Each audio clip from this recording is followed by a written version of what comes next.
Very good afternoon, all of you. Welcome in Placenta Nursing Institute online classes. बेटा ध्यान से समझना today's topic on musculoskeletal system. सबसे पहले मैं आपको बता दूं this week is for MSN. ये जो वीक है आपका टोटल वीक, आज मंडे है, this week only for MSN.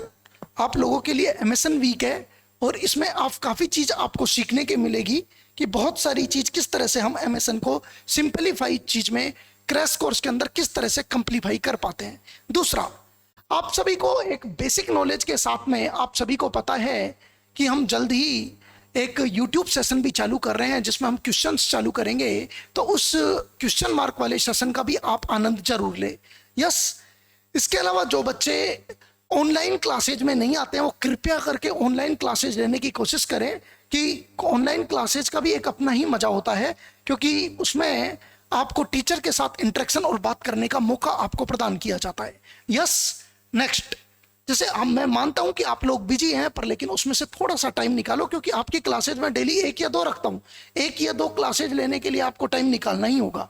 Yes जी, इस 100 लेक्चर सीरीज क्रैश कोर्स के अंदर आज हम एक सिस्टम के बारे में पढ़ने जा रहे हैं। सिस्टम का नाम है मस्कुलोस्केलेटल सिस्टम। नाम से ही पता लग रहा है मस्कुलोस्केलेटल सिस्टम का मतलब होता है मसल्स एंड स्केलेटन का कोऑर्डिनेशन। और आप सभी को पता है मसल एंड स्केलेटन का कोऑर्डिनेशन पर्सन को साथ में बॉडी को चलने में या बैलेंस बनाने में या बॉडी के लोकोमोशन में सहायक होता है। What is the mean of the locomotion? Locomotion एक ऐसी घटना होती है जिसमें एक स्थान से दूसरे स्थान पर जाया जा सकता है। पेड़ पौधों के अंदर ग्रोथ पाई जाती है लेकिन लोकोमोशन नहीं पाई जाती, क्योंकि पेड़ पौधे ग्रोथ मतलब एक जगह पर करते हैं लेकिन एक जगह से दूसरी जगह नहीं जा सकते। लेकिन प्लांट्स के अलावा एनिमल्स हमारे अंदर growth plus locomotion both are presented. हम एक जगह से दूसरी जगह पर चलायमान भी होते हैं। यस, चलिए आज हम जो आपसे बात करने जा रहे हैं today's topic on the musculoskeletal system, हम यहां पर आपके मसल्स के बारे में बात करेंगे। एक बेसिक लेक्चर और बहुत इंपॉर्टेंट लेक्चर है जो आपको समझने को मिलेगा। सबसे पहला topic crash course of musculoskeletal system में सबसे पहले नाम पर आया हुआ है यहां पर ऑस्टियोपोरोसिस। ऑस्टियोपोरोसिस क्या होता है? ऑस्टियोपोरोसिस इज, ध्यान से समझना बेटा, osteoporosis is the most prevalent bone disease in the world. Osteoporosis पूरी दुनिया की सबसे important most prevalent bone disease in the world.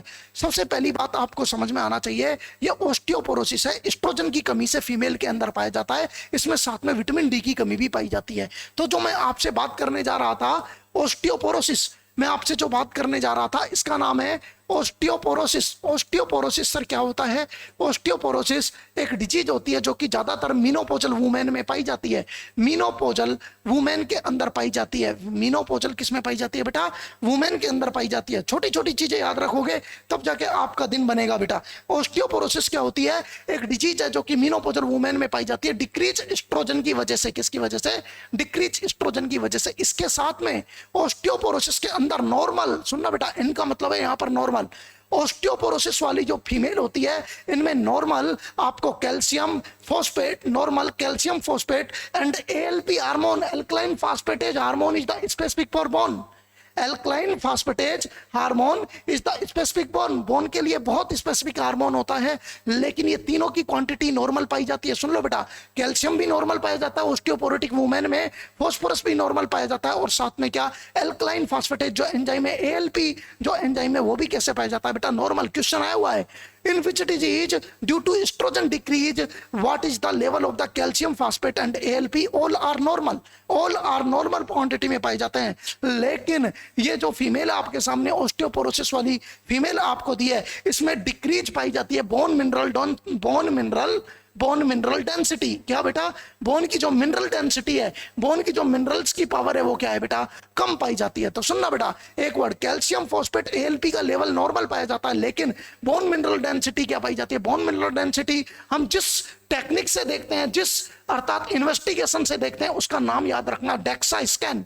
DEXA scan से बोन मिनरल डेंसिटी को चेक किया जाता है। मैं क्वेश्चन में पूछ सकता हूं एग्जाम के अंदर, विच अर्थात कौन सी ऐसी इन्वेस्टिगेशन है जिससे bone mineral density BMD short में दूंगा, बोन मिनरल डेंसिटी ज्ञात की जा सकती है। आंसर में बोलना सर डेक्सा स्कैन। तो डेक्सा स्कैन से बोन मिनरल डेंसिटी जब देखते हैं तो ऑस्टियोपोरोटिक फीमेल में बोन मिनरल डेंसिटी कम देखने को मिलती है, बाकी कैल्शियम फॉस्फेट और एएलपी का लेवल नॉर्मल देखने को मिलता है। दूसरा क्वेश्चन सर, इसके लिए एक स्कोर आता है जिसका नाम है बेटा टी स्कोर। क्या नाम है बेटा? T score. तो क्वेश्चन आ जाए टी स्कोर किसके लिए दिया जाता है? आंसर में बोलना फॉर ऑस्टियोपोरोसिस। ऑस्टियोपोरोसिस वाली वुमेन के लिए एक स्कोर दिया जाता है जिसका नाम है टी स्कोर। 0 से लेकर -1, 0 से लेकर -1 ये नॉर्मल टी स्कोर होता है, नॉर्मल फीमेल में होता है। और -1 से -2.5 आपको माइनस बोल रहा हूं, -2.5 ये बॉर्डर लाइन फीमेल होती है जिनके अंदर ऑस्टियोपोरोसिस पाए जाने की संभावना बनी रहती है। और तीसरा ये है मेरा क्वेश्चन सबसे इंपॉर्टेंट, यदि किसी का अर्थात टी स्कोर -2.5 से कम पाया जाएगा, that is the osteoporotic female. क्या कहलाती है बेटा? Osteoporotic female. याद रखना बेटा, ऑस्टियोपोरोटिक फीमेल या ऑस्टियोपोरोसिस वाली फीमेल के अंदर, ऑस्टियोपोरोसिस वाली में टी स्कोर कितने से कम दिया जाता है बेटा? -2.5 से कम दिया जाता है। तो क्वेश्चन सुनना, आपके सामने क्वेश्चन आ सकता है कि टी स्कोर किसके लिए दिया जाता है? ऑस्टियोपोरोसिस। और जिसका टी स्कोर 2.5 से कम होता है, -2.5 से कम होता है, that is the osteoporosis female या ऑस्टियोपोरोसिस वुमेन। नेक्स्ट क्वेश्चन आपके सामने दूसरा मेरा इंपॉर्टेंट बात आपके सामने आ सकती है सर, जैसे एक वर्ड आ गया आपके सामने कि मोंटेजिया फ्रैक्चर क्या होता है। Sir Monteggia fracture is the fracture of the proximal third, क्योंकि इसके अंदर musculoskeleton system, muscles plus skeleton के डिसऑर्डर्स आते हैं बेटा, ध्यान से समझना। मोंटेजिया फ्रैक्चर क्या होता है? Monteggia fracture is the fracture of the proximal third of the ulna. देखो बेटा, ये आपके सामने दो बोन है, जो अंगूठे की तरफ है उसका नाम है रेडियस, और ये जो अपोजिट साइड में है उसका नाम है बेटा अल्ना। सुनना बेटा, ये रेडियस और दूसरी कौन सी है बेटा आपके सामने? अल्ना। अल्ना का फ्रैक्चर क्या कहलाता है? अल्ना का प्रोक्सिमल 1/3 फ्रैक्चर क्या कहलाता है बेटा? ये अल्ना बोन है तो ये इसका प्रोक्सिमल 1/3 यहां पर आएगा और डिस्टल 1/3 यहां पर आएगा। तो मैंने बोला प्रोक्सिमल अल्ना का यहां से टूट जाना, प्रोक्सिमल 1/3 से टूट जाना, फ्रैक्चर किसका कहलाता है? Monteggia fracture of the ulna. Important चीज अल्ना, इंपॉर्टेंट चीज क्या है आपके सामने? इंपॉर्टेंट यहां पर आपके सामने जो पाई जाती है उसका नाम है बेटा अल्ना। तो मोंटेजिया फ्रैक्चर एक फ्रैक्चर है proximal third of the ulna which dislocation of the radius, जो किसके साथ में? Dislocation of the radius. इधर देखिए आपके सामने एक डायग्राम मैं आपको दिखा रहा हूं साइंटिस्टों, इस डायग्राम को देखोगे, that is the diagrams of the Monteggia fracture. Sir Monteggia fracture में इधर देखो आपके सामने इंपॉर्टेंट वर्ड जो मैं बोल रहा हूं, सर अल्ना का प्रोक्सिमल यहां से 1/3 पर फ्रैक्चर हुआ है, साथ की साथ में जो रेडियस का हेड है वो अपनी कैविटी में से, जो अल्नर जॉइंट है, रेडियो का जो लिगामेंट है, इस लिगामेंट में से बाहर निकल गया। इसका मतलब जो रेडियस का हेड है वो डिसलोकेट हो चुका है। क्या हो चुका है बेटा? डिसलोकेट हो चुका है, रेडियस का हेड का डिसलोकेट होना।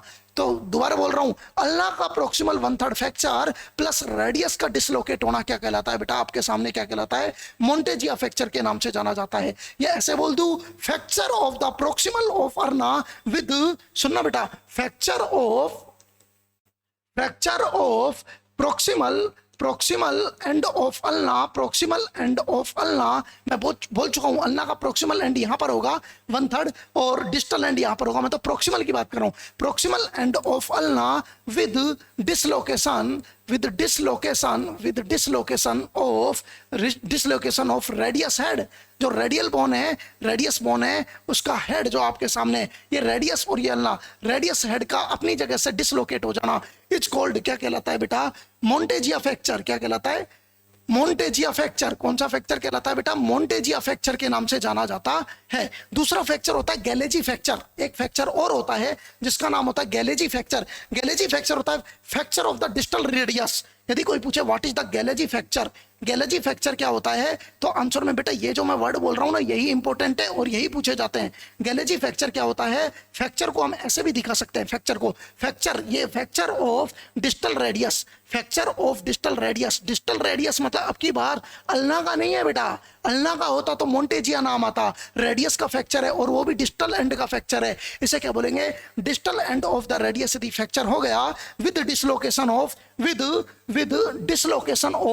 With dislocation of radio ulnar joint. जो रेडियो अल्ना के बीच में जो जॉइंट बना हुआ है, रेडियो अल्नर जॉइंट का डिसलोकेशन भी मतलब दूर दूर हो गए, रेडियो अल्नर जॉइंट के डिसलोकेशन के साथ जो पाया जाता है उसे अपन किस नाम से बोलते हैं बेटा? गैलेजी फ्रैक्चर। किस नाम से बोलते हैं? गैलेजी फ्रैक्चर। नेक्स्ट क्वेश्चन, जो छोटे छोटे क्वेश्चन है, बहुत इंपॉर्टेंट लेक्चर है, very important lecture, every lecture of my important, क्योंकि आप सभी को पता है हर चीज आपको नई सीखने को मिलती है। कोई टी स्कोर सीखने को मिल रहा है, कभी कोई गैलेजी फ्रैक्चर सीखने को मिल रहा है, तो नई नई चीज आपको सीखने को मिलेगी हमेशा लेक्चर्स में। तो ध्यान से समझना, मोंटेजिया फ्रैक्चर फ्रैक्चर होता है अल्ना का, जबकि इधर देख लो बेटा, जबकि distal end of the radius with distal end of radius का डिस्टल एंड यदि फ्रैक्चर हुआ है विद रेडियो अल्नर जॉइंट के डिसलोकेशन के साथ, तो उसको बोलते हैं गैलेजी फ्रैक्चर। तीसरे नंबर पे आता है कोलेज फ्रैक्चर। इधर देखो, fracture of the distal radius is called the Colles fracture. Sir what is the difference between the Colles fracture and Galeazzi fracture? Galeazzi में भी सर डिस्टल रेडियस का होता है और कोलेज फ्रैक्चर में भी क्या होता है? डिस्टल रेडियस का। तो इंपॉर्टेंट वर्ड आपके सामने आ गया, कोलेज फ्रैक्चर। क्या आया बेटा नाम? College fracture. Sir college fracture क्या होता है? इंपॉर्टेंट वर्ड सुनते जाइए। सर कोलेज फ्रैक्चर क्या होता है? एक एक वर्ड करके सुनिए। कोलेज फ्रैक्चर क्या होता है? Fracture of the distal radius in the four arm. Fracture of distal radius का डिस्टल एंड ऑफ जो रेडियस है उसका फ्रैक्चर रेडियस, अर्थात radius of four arm. Radius of four arm हम सभी जानते हैं, ये आगे वाला पार्ट क्या कहलाता है? ये हमारी आर्म कहलाती है, और ये हमारा हाथ क्या कहलाता है? ये वाला, यहां से लेकर एल्बो जॉइंट से लेकर रिस्ट जॉइंट तक का पार्ट क्या कहलाता है? Four arm. इसके बाद में रिस्ट जॉइंट और फिर यहां पर पामर और ये डोर्सल चालू हो जाते हैं। तो ध्यान से समझना कि क्या लिखा है मैंने? Fracture of the distal radius and distal radius in the four arm with सुनना बेटा, बहुत इंपॉर्टेंट वर्ड, यही वर्ड आपको क्वेश्चन में आंसर दिला जाएगा। विद किसके साथ में दिखाई देता है? विद आपके सामने विद एक वर्ड याद रखना, जब कोलेज फ्रैक्चर जब भी आपके पास क्वेश्चन में आएगा, दोनों की दोनों डिस्टल रेडियस के फ्रैक्चर है, दोनों की दोनों पार्ट डिस्टल रेडियस के फ्रैक्चर है, लेकिन कोलेज फ्रैक्चर के अंदर रेडियस का जो स्टेलॉइड प्रोसेस है, जो आगे की तरफ प्रोसेस है, उसका फ्रैक्चर पाया जाता है, जिसे अपन क्या बोलेंगे बेटा? किस नाम से? College fracture. और ये जो रिस्ट जॉइंट पर जो पाया जाता है, इसके लिए जो कास्ट लगाएंगे उसका नाम होता है कोलेज कास्ट। क्या नाम होता है बेटा? कोलेज कास्ट के नाम से पाया जाता है। तो आपके साथ में ध्यान से समझना, कोलेज फ्रैक्चर क्या होता है? Fracture of the distal radius of forearm with posterior and dislocation। सुनना बेटा, posterior and dislocation of fracture part is called क्या कहलाता है बेटा? इज कॉल्ड किस नाम से जाना जाता है? आपके सामने इज कॉल्ड किस नाम से जाना जाता है बेटा? College fracture. अब समझाइए सर इसका मतलब क्या हुआ? अब सुन लो एक बात में, एक वर्ड में दोनों चीज समझा रहा हूं। यदि मान के चलो ये मेरी फोर आर्म है और ये मेरा रिस्ट जॉइंट है, ये मेरा रिस्ट जॉइंट है और ये मेरे फिंगर्स है, या मेरे ये एक तरह से एक वर्ड में मैं बोलूं ये मेरा हैंड है। एक क्वेश्चन सुनना, यदि ये वाला पार्ट फ्रैक्चर हुआ है, यहां से फ्रैक्चर हो गया, distal end of the radius fracture हो गया, और फ्रैक्चर होके इधर सुन लो मेरी बात, हाथ को देखना, यदि डिस्टल एंड ऑफ रेडियस, ये रहा डिस्टल एंड ऑफ रेडियस, यदि मेरा फ्रैक्चर हो गया, और फ्रैक्चर होने के बाद इधर देख लो, यदि फ्रैक्चर होने के बाद ये दो तरह से जा सकता है, एक तो ऐसे जा सकता है और एक नीचे की तरफ जा सकता है, एक तो ऐसे जा सकता है और एक नीचे की तरफ जा सकता है। इंपॉर्टेंट वर्ड बोल रहा हूं, एक ऊपर की तरफ जा सकता है और एक नीचे की तरफ जा सकता है। जैसे ही आप जिस बंदे ने पोस्टीरियर एंटीरियर एंड से ज्यादा, जिस बंदे ने मेरी अर्थात डायग्राम बेस पर देखना सीख लिया, जिसने डायग्राम बेस पर देखना सीख लिया, वो बंदा आपके सामने दिखाई देगा। ये तो मोंटेजिया फ्रैक्चर था, दैट इज द, ध्यान से सुनना बेटा, that is the Colles fracture. Colles fracture क्या होता है? इधर देख लो, यहां पर आप distal end of the radius अर्थात किधर की तरफ चला गया? पोस्टीरियर चला गया। इधर देखो distal end of the radius, यदि इधर की तरफ चला गया, डिस्टल एंड ऑफ रेडियस ऊपर की तरफ हो गया, तो इसको बोलेंगे कोलेज फ्रैक्चर। और जो फ्रैक्चर पार्ट है, यदि वो नीचे की तरफ एंटीरियर पार्ट पे चला गया, आगे की तरफ देखो बेटा, पीछे चला गया तो कोलेज फ्रैक्चर, और आगे चला गया तो इसका नाम हो जाएगा स्मिथ फ्रैक्चर। क्या हो जाएगा? स्मिथ।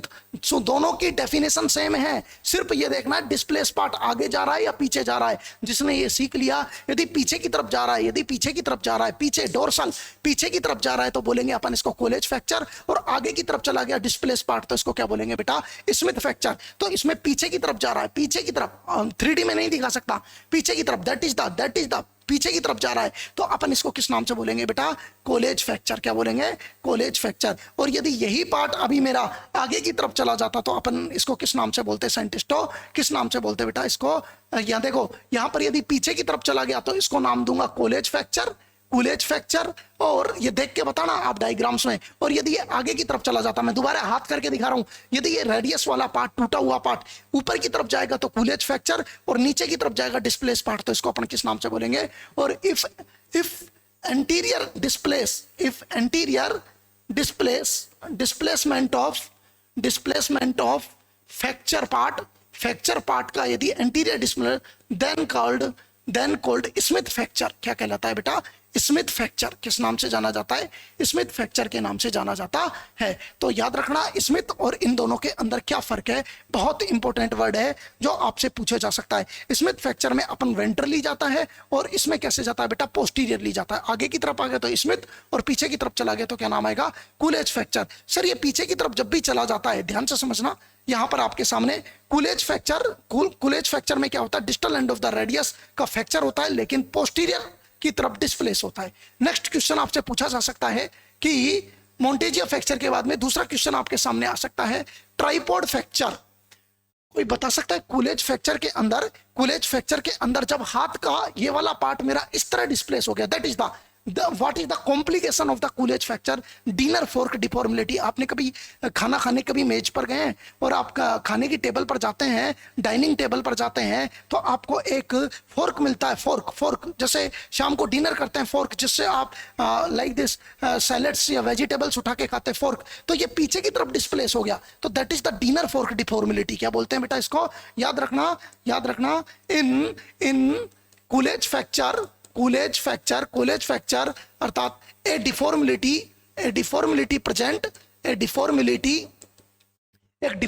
प्रेजेंट होती है। मेरे लेक्चर को 2 बार लेना बेटा, इसको 2 बार पढ़ना, अच्छे से मजे आ जाएंगे। A deformility present, that's called dinner fork deformility. तो कोई पूछे डिनर फोर्क डिफॉर्मिलिटी किस में मिलती है, तो आप बोलना कोलेज फ्रैक्चर में मिलती है। डिनर फोर्क डिफॉर्मिलिटी किस में मिलती है बेटा? आपके सामने ये देखो, ये हैंड है, और ये हैंड का एक पार्ट आगे की तरफ निकल गया और बाकी का पार्ट नॉर्मल है, तो that is the dinner fork deformility. ये हैंड है और ये वाला जो पार्ट है ये क्या कहलाएगा? Dinner fork deformility. और यदि ये वाला पार्ट आगे की तरफ ऐसे निकल जाता, ये किसमें होता? स्मिथ में। ये किसमें? डिनर फोर्क डिफॉर्मिलिटी किसमें मिलेगी? कॉलेज में। और इसको बोलते हैं स्पैड गार्डन डिफॉर्मिलिटी। जैसे गार्डन में पोछा दे रहे हैं, जैसे गार्डन में पैड गार्डन डिफॉर्मिलिटी, ये आपको किस में देखने को मिलती है बेटा? स्मिथ फ्रैक्चर में। किस में देखने को मिलती है बेटा? स्मिथ फ्रैक्चर में देखने को मिलती है स्पैड गार्डन डिफॉर्मिलिटी। क्यों? क्योंकि अब की बार जो डिस्प्लेस पार्ट है वो आगे की तरफ गया, आगे ऐसे गया है, आगे की तरफ गया, आगे। दैट इज द यदि इस तरह का हो जाए तो उसको बोलते हैं स्पैड गार्डन डिफॉर्मिलिटी, और इस तरह का हो जाए तो उसको बोलते हैं डिनर फोर्क डिफॉर्मिलिटी। क्या बोलते हैं बेटा? Dinner fork deformility. चलिए आगे चलते हैं। सभी को समझ में आ रहा है? क्लियर हो आप सब? सभी को समझ में आ रहा है अच्छे से? यस। हर चीज को 2 बार पढ़ना, हर चीज को समझना, कोई भी दिक्कत आए तो मैं बैठा हुआ हूं। Yes. Dinner fork deformility, Colles fracture समझ में आया, स्मिथ फ्रैक्चर समझ में आया, दोनों एक दूसरे के अपोजिट है। इसके अलावा आपको मोंटेजिया फ्रैक्चर समझ में आया होगा और गैलेजी फ्रैक्चर समझ में। मोंटेजिया और गैलेजी भी एक दूसरे के अपोजिट है। यस जी, समझ में आ रहा है सभी को? यस। चलिए नेक्स्ट बात मैं आपसे कर रहा हूं, यहां पर देखना। नेक्स्ट बात आपके सामने, tripod fracture is seen in the zygomatic bone. अर्थात ट्राइपॉड फ्रैक्चर किसमें देखने को मिलता है? जाइगोमेटिक बोन में। यहां पर देख लो, ये जो आपके सामने जाइगोमेटिक बोन है, ये वाली जो बोन है जाइगोमेटिक बोन, यदि इसमें इस तरह का फ्रैक्चर दिखे तो इस फ्रैक्चर को किस नाम से बोलते हैं अपन? ये ऑर्बिट को भी लेके जा रहा है, थोड़ा सा ऑर्बिट का भी फ्रैक्चर है। ऑर्बिट प्लस जाइगोमेटिक बोन का जो फ्रैक्चर है इसे बोलते हैं ट्राइपॉड फ्रैक्चर। क्या बोलते हैं? तो ट्राइपॉड फ्रैक्चर किसमें पाया जाता है बेटा? जाइगोमेटिक बोन में पाया जाता है। एक वर्ड आ रहा है compartment syndrome. Sir what is the mean of the compartment syndrome क्या होता है, ध्यान से समझना। Compartment syndrome is a complication of the fracture. यदि किसी को फ्रैक्चर हो गया और आपने टाइम पर ट्रीट नहीं किया तो ये क्या करेगा, ये टिश्यू स्वेल होगा और ये टिश्यू स्वेल होकर जो ब्लड सप्लाई जा रही है उस पार्ट की, उसकी ब्लड वेसल्स को प्रेस कर देगा। इसे बोलते हैं अपन compartment syndrome. Compartment syndrome is a complication of the fracture का कॉम्प्लिकेशन है। इन दिस इंक्रीज प्रेशर, आ गया ना, प्रेशर इंक्रीज होता है जिससे ब्लड सप्लाई इस्चेमिया हो जाता है। कंपार्टमेंट सिंड्रोम में फ्रैक्चर का कॉम्प्लिकेशन है। In this increase pressure with in the myofascial compartment. Myofascial मतलब मसल्स, और जो फेसिया पाए जा रहे हैं, फेसिया जो लिगामेंट फेसिया ये है, तो ये मसल्स क्या बना देती है, अर्थात क्या बना देती है बेटा, प्रेशर बना देती है। इसका मतलब ये हुआ कि सर कंपार्टमेंट सिंड्रोम में क्या होता है, कंपार्टमेंट सिंड्रोम, कंपार्टमेंट का मतलब किसी कंपार्टमेंट का क्या हो जाना बेटा, स्वेलिंग ड्यू टू अर्थात फ्रैक्चर स्वेलिंग, फ्रैक्चर इन्फ्लामेशन या स्वेलिंग, फ्रैक्चर की वजह से जो स्वेलिंग हो रही है वो क्या कर देती है, swelling disturb blood supply of organ, अर्थात blood supply of organ disturb कर देती है, मतलब कम कर देती है या इस्चेमिया करा देती है। उस ऑर्गन में जो ब्लड सप्लाई है उसको बिल्कुल क्या करा देती है, बंद करा देती है। इसे बोलते हैं कंपार्टमेंट सिंड्रोम। और आपने देखा भी होगा, यदि किसी को कंपार्टमेंट सिंड्रोम हो जाता है तो इसका बेस्ट मैनेजमेंट होता है, इसका जो बेस्ट मैनेजमेंट होता है वो एक ही होता है, फेसियोटोमी कर दो। जो फेसिया प्रेशर बना रहा है, जिसकी स्वेलिंग हो रही है, फेसियोटोमी कर दो। क्या कर दो, फेसियोटोमी। आपने कार्पल टनल सिंड्रोम में भी देखा होगा, कार्पल टनल सिंड्रोम में भी हम यही करते हैं। मीडियन नर्व क्रैश होता, कार्पल टनल सिंड्रोम में कौन सी नर्व प्रेस होती है, मीडियन नर्व प्रेस होती रहती है, क्योंकि आसपास के फेसिया उसको क्या करते हैं, प्रेस करते हैं। तो हम क्या करते हैं, फेसियोटोमी कर देते हैं, और हम क्या करते हैं, उस नर्व के ऊपर जो प्रेशर लग रहा है उस प्रेशर को क्या कर देते हैं बेटा, रिलीज कर देते हैं। तो मैनेजमेंट क्या होगा कंपार्टमेंट सिंड्रोम का, फेसियोटोमी। फेसियो मतलब फेसिया का, टोमी मतलब उसमें जो भी गैप है उसको, जिसमें मीडियन नर्व प्रेस हो रही है, कोई भी नर्व प्रेस हो रही है, उस नर्व पे से प्रेशर हटाना क्या कहलाता है बेटा, फेसियोटोमी कहलाता है। नेक्स्ट इंपॉर्टेंट वर्ड ये आपके सामने, compartment syndrome is a serious complication of the casting. बहुत इंपॉर्टेंट है कास्टिंग। यदि किसी को कास्ट लगाइए, प्लास्टर पीओपी लगाया और किसी ने बहुत तेजी से पीओपी बांध दिया, पता लगा उस पार्ट की ब्लड सप्लाई कम हो गई और कंपार्टमेंट सिंड्रोम हो गया। क्यों, क्योंकि आपने क्या कर दिया, प्रेशर बढ़ा दिया, ब्लड सप्लाई कम हो गई। हो सकता है प्लास्टर 21 दिन तक बंधा रह गया, तो हो सकता है नेक्रोसिस करा दे, हो सकता है उस ऑर्गन का जिंदगी भर चलना बंद हो जाए। तो प्लास्टर का कॉम्प्लिकेशन है, complication of the cast. What is the mean of the cast? Cast एक सेल होता है जो पीओपी का बना होता है, कास्ट प्लास्टर ऑफ पेरिस का बना होता है, जिसे आप प्लास्टर भी बोलते हो। तो important, complication of the casting और स्प्लिंटिंग, अर्थात स्प्लिंट होता है किसी भी चीज को इमोबिलाइज करने के लिए, जो बांधने के लिए आप लगाते हो उसे बोलते हैं स्प्लिंट, इमोबिलाइज करने के लिए। तो स्प्लिंटिंग आपने ज्यादा टाइट फॉर्म में कर दी, तो splinting occur when there is an increase pressure, क्योंकि आपने दोनों तरह से कास्ट को टाइट बांध दिया, स्प्लिंटिंग टाइट कर दी, तो इंक्रीज प्रेशर हो जाएगा within a space which compromise blood flow. आ गया ना बेटा, इंपॉर्टेंट वर्ड। उस स्पेस में प्रेशर इतना बढ़ जाएगा कि वो कॉम्प्रोमाइज कर देगा, ब्लड फ्लो को कम कर देगा, एंड लो टिश्यू परफ्यूजन, और उस टिश्यू का परफ्यूजन कम हो जाएगा। हो सकता है वो टिश्यू किसके अंदर चला जाए बेटा, नेक्रोसिस में चला जाए। किस में चला जाए,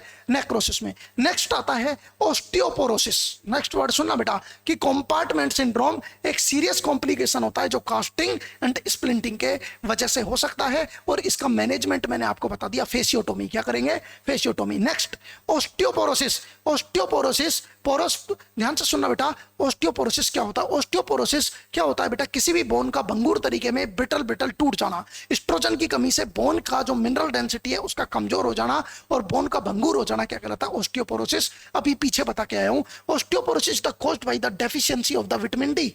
अर्थात आपको मैं पहले भी बता चुका हूं, ऑस्टियोपोरोसिस विटामिन डी की कमी से, एस्ट्रोजन की कमी से देखने को मिलता है। नेक्स्ट क्वेश्चन आपके सामने, that is the compartment syndrome. यहां पर स्प्लिंटिंग की, ये वाला पैर तो आपके सामने पीपीटी में नॉर्मल है, और ये वाला पार्ट में कंपार्टमेंट सिंड्रोम हो चुका है, क्योंकि इसका परफ्यूजन कम हो गया था, स्वेलिंग हो गई थी। क्योंकि टिश्यू जब स्वेलिंग हो जाती है, प्रेशर बढ़ जाता है, तो टिश्यू की जो स्वेलिंग हुई है किसी बोन के फ्रैक्चर की वजह से, यहाँ पर कोई बोन फ्रैक्चर है, यहाँ पर यदि मैं देखूं तो यहाँ पर मुझे बोन फ्रैक्चर दिख रही है जिस हिसाब से, तो बोन फ्रैक्चर की वजह से, देखो बेटा, बोन फ्रैक्चर घुटने के पास में मुझे लग रहा है कोई पटेला फ्रैक्चर है या टीबिया फ्रैक्चर है, जिसकी वजह से ब्लड सप्लाई, प्रेशर बढ़ा, ब्लड सप्लाई रुक गई, और कौन सा सिंड्रोम हो गया बेटा, आपके सामने कौन सा सिंड्रोम हो चुका है, कंपार्टमेंट सिंड्रोम। तो कभी ये फोटो आ जाए, डायरेक्ट फोटो आ जाए, तो आप क्या बोलोगे बेटा, कंपार्टमेंट सिंड्रोम। क्या आता है बेटा, compartment syndrome. Next question, vitamin D deficiency in adult lead to osteomalacia. Vitamin D की कमी से बच्चों में जो डिजीज पाई जाती है, सुनना बेटा, एक इंपॉर्टेंट वर्ड सुनना। यदि एक वर्ड आता है जिसका नाम होता है रिकेट्स, एक वर्ड होता है जिसका नाम होता है रिकेट्स, और एक वर्ड होता है जिसका नाम होता है ओस्टियोमलेशिया। क्या नाम होता है बेटा? ओस्टियोमलेशिया। सुनना बेटा, रिकेट्स बच्चों में विटामिन डी की डेफिशिएंसी से, vitamin D deficiency in child, बच्चों में विटामिन डी की कमी से जो मिलता है उसे अपन क्या कहते हैं? रिकेट्स। इन एडल्ट, और एडल्ट में, इन एडल्ट अर्थात इन एडल्ट में विटामिन डी की कमी से जो मिलता है, विटामिन डी की कमी से जो मिलता है, डेफिशिएंसी से जो मिलता है, उसे अपन क्या कहते हैं बेटा? ओस्टियोपोरोसिस। क्या कहते हैं? Osteoporosis. Osteoporosis. Sir what is the mean of the osteoporosis? Osteoporosis ध्यान से समझना, हर वर्ड को, एक एक वर्ड को आपको ध्यान से समझने की बहुत ज्यादा जरूरत है। कि मैंने आपको ओस्टियोपोरोसिस में पहले भी बता दिया, नॉर्मल फॉस्फेट था, नॉर्मल कैल्शियम था, नॉर्मल आपके सामने एएलपी हार्मोन था, लेकिन बोन मिनरल डेंसिटी क्या थी बेटा? कम थी। क्या थी? कम थी। लेकिन इंपॉर्टेंट वर्ड आपके सामने ये आ सकता है, जो इसका रिकेट्स होता है वो दोनों जगह देखा जा सकता है, मेनली घुटनों में भी देखा जा सकता है आपके सामने, और मेन, सुनना बेटा, एक वर्ड मैं बोलूं आपको, इस तरह से बोलूं, जो रिस्ट और नी, घुटने, घुटने में आपको, घुटने के यदि एक्सरे देखोगे, घुटने में दोनों चीज देखने को मिल सकती है। स्कर्वी भी देखने को मिल सकती है, स्कर्वी, और यहां पर कौन भी देखने को मिल सकता है? रिकेट्स भी देखने को मिलता है, रिकेट्स भी देखने को मिलता है। लेकिन रिस्ट में, यदि रिस्ट के एक्सरे में कोई आपको रिस्ट का एक्सरे दे रहा है, हाथ का एक्सरे दे रहा है, तो हाथ में मेनली जो डिजीज मिलती है उसका नाम क्या होता है बेटा? स्कर्वी। क्या होता है? स्कर्वी। सर सुनना, मैं जो इंपॉर्टेंट वर्ड बोल रहा हूं, रिस्ट के एक्सरे में मेनली स्कर्वी मिलेगी, कभी विटामिन डी की डेफिशिएंसी बहुत कम देखने को मिलती है, मिलती नहीं है। जबकि घुटने में स्कर्वी भी देखने को मिलता है और रिकेट्स भी देखने को मिलता है। आप सभी को पता है स्कर्वी, स्कर्वी विटामिन सी की डेफिशिएंसी से, विटामिन सी डेफिशिएंसी से होने वाला डिसऑर्डर है, डेफिशिएंसी से होने वाला डिसऑर्डर है। जबकि रिकेट्स विटामिन डी की डेफिशिएंसी से होने वाला डिसऑर्डर है। ये तो सब बच्चे जानते हैं, ये तो सब बच्चे जानते हैं। लेकिन यदि आपको मैं बोल दूं कि यदि किसी के अंदर एक, अभी कुछ दिन पहले की बात मैं आपसे करूं, कि जैसे मैं आपसे बात करूं कि लाइक दिस, एक बोन है, ये बोन है आपके सामने, और इस बोन के ये पार्ट है, तो आप सभी को पता है ये बोन का कौन सा पार्ट है बेटा? डायाफाइसिस। क्या नाम है? डायाफाइसिस। और ये बोन का ऊपर वाला पार्ट कौन सा है बेटा? एपीफाइसिस। एपीफाइसिस। और एपीफाइसिस के पास में जो पार्ट पाया जाता है उसका नाम क्या है बेटा? मेटाफाइसिस। क्या नाम है? मेटाफाइसिस। सेम टू सेम यहां पर भी ये बोन का पार्ट कौन सा मिलेगा आपको? एपीफाइसिस। एपीफाइसिस दोनों एंड पर मिलेंगे आपको, और यहां पर कौन सा मिलेगा बेटा? मेटाफाइसिस। क्या मिलेगा? मेटाफाइसिस। क्या मिलेगा? मेटाफाइसिस। यदि किसी बोन की मेटाफाइसिस का इस तरह से कुछ मिल जाए आपको, इस तरह से, या इस तरह से कुछ मिल जाए, इस तरह से, सुनना बेटा ध्यान से, इस तरह से आपको कुछ मिल जाए, या इस तरह से कुछ मिल जाए, इस तरह से बोन का मेटाफाइसिस, इस तरह से, ये तीनों विटामिन डी को बताती है। मेटाफाइसिस, तो मेटाफाइसिस में मेनली, मेटाफाइसिस का डिसऑर्डर किसमें देखने को मिलता है? विटामिन डी में। मेटाफाइसिस का, इसको बोलते हैं बेटा, आपके सामने ध्यान से समझना, इंपॉर्टेंट, इसको बोलते हैं बेटा स्प्लेइंग। क्या बोलते हैं? स्प्लेइंग। इसको क्या बोलते हैं आपके सामने? कपिंग। क्या बोलते हैं? कपिंग। कपिंग। सुनना बेटा, इंपॉर्टेंट वर्ड है, एक एक चीज जो मैं आपको बोल रहा हूं, तो 3 वर्ड बोल रहा हूं आपके सामने, एक कपिंग बोल रहा हूं आपके सामने, एक कपिंग के अलावा क्या बोला बेटा मैंने? स्प्लेइंग बोला है, और एक वाइडन्ड या वाइडनेस, या वाइडनेस, वाइडनेस, स्प्लेइंग और कपिंग ऑफ मेटाफाइसिस। ये तीनों वर्ड किसके लिए? मेटाफाइसिस। Of metaphysis. मेटाफाइसिस किस में प्रेजेंट है? मेटाफाइसिस किस में प्रेजेंट होते हैं बेटा? रिकेट्स में प्रेजेंट होते हैं। किस में प्रेजेंट होते हैं? रिकेट्स में प्रेजेंट होते हैं। किस में प्रेजेंट होते हैं? रिकेट्स में प्रेजेंट होते हैं। तो मेटाफाइसिस का स्प्लेइंग, कपिंग, और तीसरा नंबर पे आपके सामने क्या है बेटा? वाइडनिंग। मेटाफाइसिस का ये किस में प्रेजेंट होता है? विटामिन डी डेफिशिएंसी में, मतलब रिकेट्स में प्रेजेंट होता है, बच्चों के अंदर आपको देखने को मिलेगा। तो splaying of metaphysis, cupping of metaphysis, और तीसरा नंबर पे आपके सामने क्या है बेटा? आपके सामने वाइडनिंग ऑफ मेटाफाइसिस। किसमें देखने को मिलेगा बेटा? आपको किसमें देखने को मिलेगा?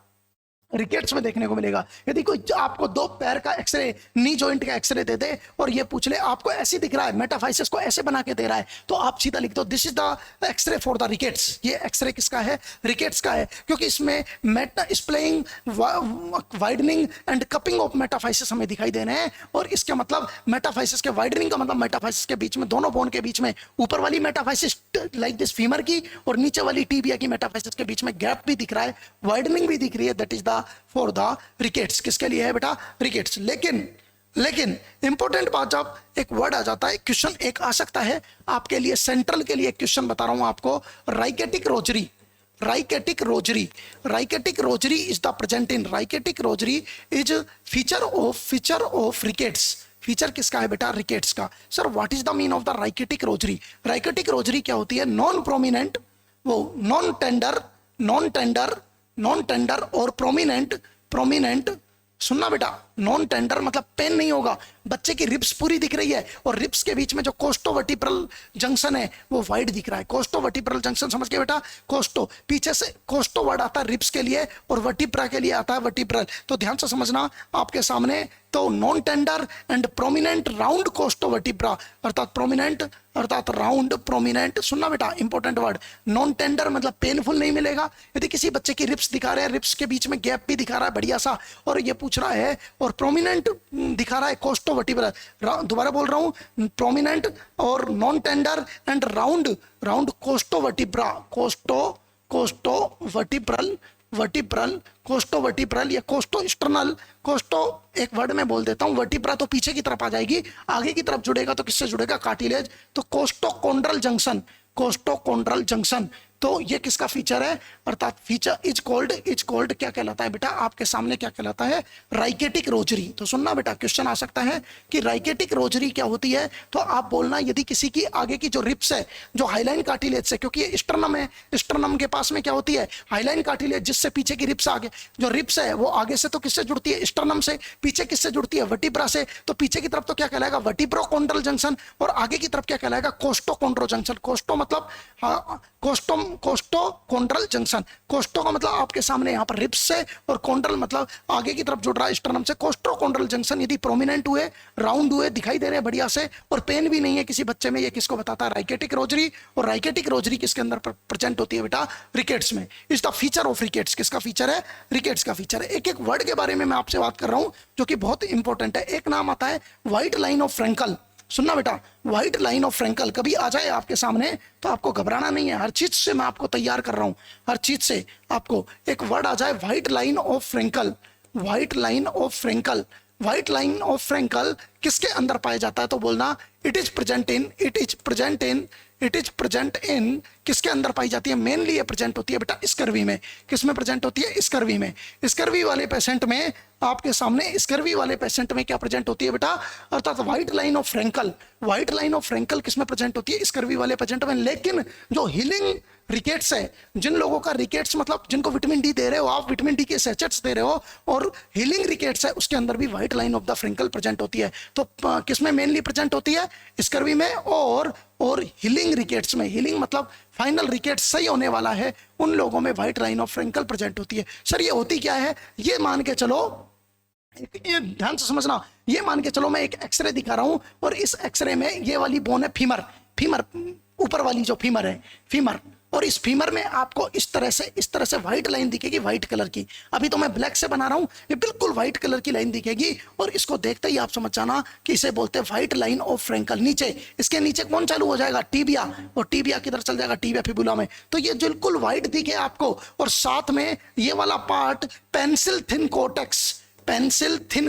सुनना बेटा, पेंसिल थिन मतलब जो फीमर बोन है उसका कोर्टेक्स बिल्कुल सिकुड़ गया है। Pencil thin cortex plus white line of Frankel. Frankel की जो व्हाइट लाइन है यदि आपको दिख जाए साइंटिस्ट हो तो बिना सोचे समझे बोल देना दैट इज द स्कर्वी का एक्सरे है। किसका एक्सरे है बेटा? स्कर्वी एक्सरे, स्कर्वी डिजीज का एक्सरे है। तो व्हाइट लाइन ऑफ फ्रैंकल और पेंसिल थिन कोर्टेक्स किसके अंदर पाया जाता है बेटा? आपके सामने किसके अंदर पाया जाता है? या तो स्कर्वी में या हीलिंग रिकेट्स में। रिकेट्स ठीक होता हुआ किसी को विटामिन डी की थेरेपी चल रही है उन लोगों में। इधर देख लो बेटा question, rachitic rosary can be frequently seen in the rickets. क्या होती है पीछे बता चुका हूं, आगे। It is a classical beading of the आगे ना ओस्टियोकोंड्रल जंक्शन, या एक वर्ड में बोल दूं कोस्टोकोंड्रल जंक्शन। ओस्टियो की जगह वर्ड बोलना कोस्टोकोंड्रल जंक्शन। कोस्टोकोंड्रल जंक्शन की स्वेलिंग भी बोलते हैं क्योंकि प्रोमिनेंट दिखता है लेकिन दर्द नहीं होता बच्चे को। तो कोस्टोकोंड्रल जंक्शन ऑफ द रिब्स के जो कोस्टोकोंड्रल जंक्शन है उनका प्रोमिनेंट होना क्या कहलाता है? राइकेटिक रोजरी। और ये किस में प्रेजेंट होती है बेटा? विटामिन डी में। किस में प्रेजेंट होती है? विटामिन डी डेफिशिएंसी के अंदर प्रेजेंट होती है। नेक्स्ट क्वेश्चन आपके सामने, यहां पर आप देख सकते हो, आपके सामने एक डायग्राम मैं आपको दिखा रहा हूं। अभी आपके सामने देख सकते हो एक डायग्राम मैं आपको दिखा रहा हूं जिसका नाम है राइकेटिक रोजरी। एक बार आप देख सकते हो, यदि मुझे मिला तो मैं वो डायग्राम जरूर आपको बताऊंगा। चलिए अभी काफी दूर है वो डायग्राम, इसलिए मैंने छोड़ दिया। जहां पर आएगा बीच में मैं आपको बता दूंगा कि राइकेटिक रोजरी क्या होती है, उसके बारे में मैं आपको बता दूंगा। Next, carpopedal spasm. यदि किसी को हाइपोकैल्सीमिया हो जाता है तो उसका हाथ इस तरह से टिटेनिक स्पाज्म कर जाता है, इसे बोलते हैं कार्पोपेडल स्पाज्म। पीछे के लेक्चर में पढ़ा चुका हूं, हाइपोकैल्सीमिया में देख लेना मसल्स के अंदर। आगे, कार्पोपेडल स्पाज्म इज इंडिकेट किसको बताता है बेटा, हाइपोकैल्सीमिया को बताता है। Next, an injury to the joint ligament and the joint capsule is term as the sprain. Sir what is the, कई बार स्प्रेन, मोच जिसे बोलते हैं मोच, स्प्रेन क्या होता है, लिगामेंट में अर्थात खिंचाव आ जाना, लिगामेंट में खिंचाव मतलब इंजरी हो जाना कोई जॉइंट लिगामेंट की या जॉइंट के कैप्सूल की इंजरी हो जाना, टेंडरनेस हो जाना, इसे अपन क्या बोलते हैं बेटा, स्प्रेन, क्या बोलते हैं, sprain. Next, the largest, question पूछा गया है कि largest synovial joint human body में सबसे बड़ा साइनोवियल जॉइंट कौन सा है, हिंज जॉइंट, जिसे साइनोवियल हिंज जॉइंट भी बोलते हैं। ये वाला कौन सा है, एल्बो, एल्बो भी क्या है, हिंज जॉइंट। नी जॉइंट भी क्या है, घुटने का जॉइंट भी क्या है, हिंज जॉइंट। लेकिन हिंज जॉइंट किसके एग्जांपल है, साइनोवियल फ्लूइड के या साइनोवियल जॉइंट के एग्जांपल है। तो हमारी बॉडी का सबसे बड़ा साइनोवियल जॉइंट कौन सा है बेटा, एक वर्ड में, नी जॉइंट। कौन सा है बेटा, घुटने का joint. Colles fracture, Colles fracture पीछे बता चुका हूं। Colles fracture refer to the fracture of the radius, सब कुछ बता चुका हूं। It is a type of the fracture of the distal forearm. Yes, मैं तो डिस्टल फोरआर्म क्या, मैं तो ये भी बता चुका हूं डिस्टल रेडियस का है और किस तरह से एंटीरियर पोस्टीरियर दोनों बता चुका हूं। कोलेज क्या, स्मिथ फ्रैक्चर भी मैं आपको बता चुका हूं। इधर देखिए आपके सामने नेक्स्ट आता है, Colles fracture is commonly described is a dinner fork deformility, पूरा बता चुका हूं। Dinner fork deformility, garden spade deformility, garden spade deformility मैं दोनों आपको बता चुका हूं। Next, significant elevation of the ESR and C reactive protein अर्थात it's seen during the acute phase of the rheumatoid arthritis। आप सभी जानते हो rheumatoid arthritis क्या होता है, मेनली ज्यादातर वुमेन्स में देखने को मिलता है। rheumatoid arthritis जो आपके सामने जॉइंट का पेन है, जॉइंट की डिजीज है, rheumatoid arthritis। तो ये आपके सामने जो rheumatoid arthritis है आप सभी जानते हो, इसके लिए आर्थराइटिस है rheumatoid arthritis। इसके अंदर अपन मेजर क्लासिफिकेशन भी देते हैं, दो तरह के क्राइटेरिया रखते हैं, मेजर क्राइटेरिया और माइनर क्राइटेरिया अपने सामने। तो मेजर क्राइटेरिया रूमेटॉइड आर्थराइटिस में क्या होता है, मोर देन अर्थात more than one large joint involve होता है। लार्ज जॉइंट मतलब शोल्डर जॉइंट हो गया, हिप जॉइंट हो गया, ये आपके लार्ज जॉइंट में आता है। तो more than one large joint involve होता है, या ऐसे हो सकता है दो या दो से ज्यादा आपके सामने स्मॉल जॉइंट हो सकते हैं। स्मॉल जॉइंट में कौन आता है आपके सामने, PIP, DIP, MCP. What is the mean of the MCP, metacarpal joint. What is the mean of the DIP, distal phalangeal joint? What is the mean of the PIP? आपके सामने PIP का मतलब होता है proximal intraphalangeal joint, DIP distal intraphalangeal joint। अभी बताऊंगा आपको, अभी घबराने की बात नहीं है। आपके सामने रूमेटॉइड आर्थराइटिस और ये मेजर क्राइटेरिया कौन सा होता है बेटा, more than one large joint हो या दो 5 से ज्यादा छोटे जॉइंट हो, ये सब क्राइटेरिया होता है। एक स्कोर दिया जाता है रूमेटॉइड जॉइंट अर्थात आर्थराइटिस के लिए, जिसका वैल्यू 10 से ऊपर यदि आ जाए तो कौन कौन होते हैं इसमें, एक serum C reactive protein CRP होता है, साथ में एक आपके सामने यहां पर देख सकते हो ईएसआर, इलेवेटेड ईएसआर बढ़ा हुआ होता है। ये सब माइनर क्राइटेरिया है जो किसके अंदर लिए जाते हैं, रूमेटॉइड आर्थराइटिस। मेजर में केवल जॉइंट का इन्वॉल्वमेंट देखा जाता है, किसका देखा जाता है, जॉइंट का। तो रूमेटॉइड आर्थराइटिस जो है इसमें कौन बताएगा, एक एंटीबॉडी पाई जाती है जो रूमेटॉइड आर्थराइटिस में जो जॉइंट के खिलाफ बन जाती है हमारी बॉडी में, जो बताएगा उसको घर पे इनाम भेजूंगा, वादा करता हूं घर पे इनाम भेजूंगा। जो बच्चा बताएगा विद इन 1 सेकेंड, ये नहीं देखो आप, which antibody are present in the rheumatoid arthritis. चलिए इससे ज्यादा नहीं, इससे ज्यादा टाइम नहीं दूंगा, आप नेट पे देख लोगे, समझ रहे हो मेरी बात। तो क्वेश्चन आ जाए, विच एंटीबॉडी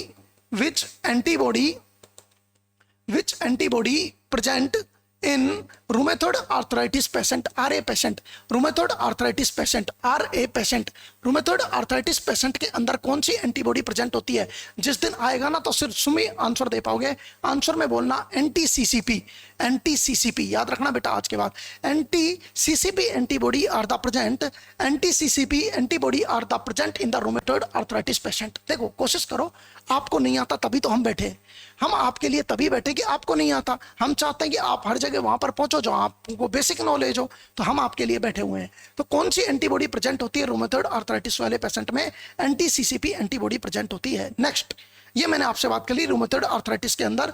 रूमेटॉइड आर्थराइटिस वाला जो पेशेंट होता है आपके सामने, इसमें क्या प्रेजेंट होता है बेटा आपके सामने, मैंने आपको बताया कि इसके मेजर क्राइटेरिया होता है, माइनर क्राइटेरिया होता है। यदि उस स्कोर का वैल्यू 10 से ज्यादा आता है तो patient is the rheumatoid arthritis.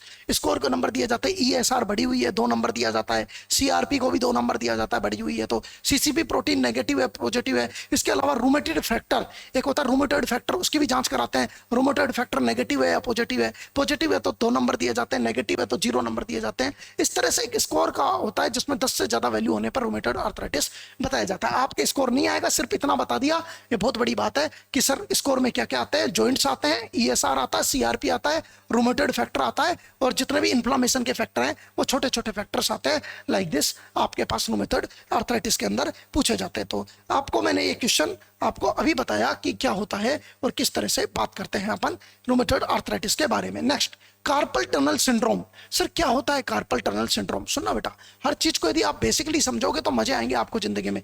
Carpal tunnel syndrome बहुत ज्यादा मात्रा में पूछे जाने वाला क्वेश्चन है। Carpal tunnel syndrome is the caused by the compression of the median nerve. आप सभी को पता है जो फेसिया होता है वो क्या करता है, मीडियन नर्व को प्रेस कर देता है, इसे अपन बोलते हैं। तो क्वेश्चन आ सकता है कार्पल टनल सिंड्रोम किस नर्व से संबंधित है? आंसर में बोलना बेटा, आपके सामने क्या बोलोगे, क्या बोलोगे? कार्पल टनल सिंड्रोम किससे संबंधित है बेटा? किससे संबंधित है? मीडियन नर्व से संबंधित है। नेक्स्ट नेक्स्ट आपके सामने वर्ड जो बोल रहा हूं, क्यूबाइटल फ्रैक्चर। एक बार थ्योरी समझ लो फिर मैं आपको डायग्राम समझाता हूं। क्यूबाइटल टनल सिंड्रोम एक होता है carpal tunnel syndrome. Carpal tunnel syndrome is always related with the median nerve. Cubital tunnel syndrome is always related with the ulnar nerve. कौन सा? Ulnar. Cubital tunnel syndrome occur when the ulnar nerve in the arm अर्थात become compress और irritate. यदि ulnar nerve जो जा रही है, ये अल्ना के थ्रू जा रही है, अल्नर नर्व जो ये लिटिल फिंगर और ये जो अनामिका अंगुली है इसकी आदि को सप्लाई करती है, यदि ये प्रेस हो जाए तो इसे अपन क्या बोलते हैं? इस तरह से हो जाएगा तो ये बोलते हैं अल्नर नर्व। क्या बोलेंगे? Ulnar nerve. तो अल्नर नर्व में क्यूबाइटल टनल सिंड्रोम हो सकता है। Foot drop. Sir foot drop क्या होता है?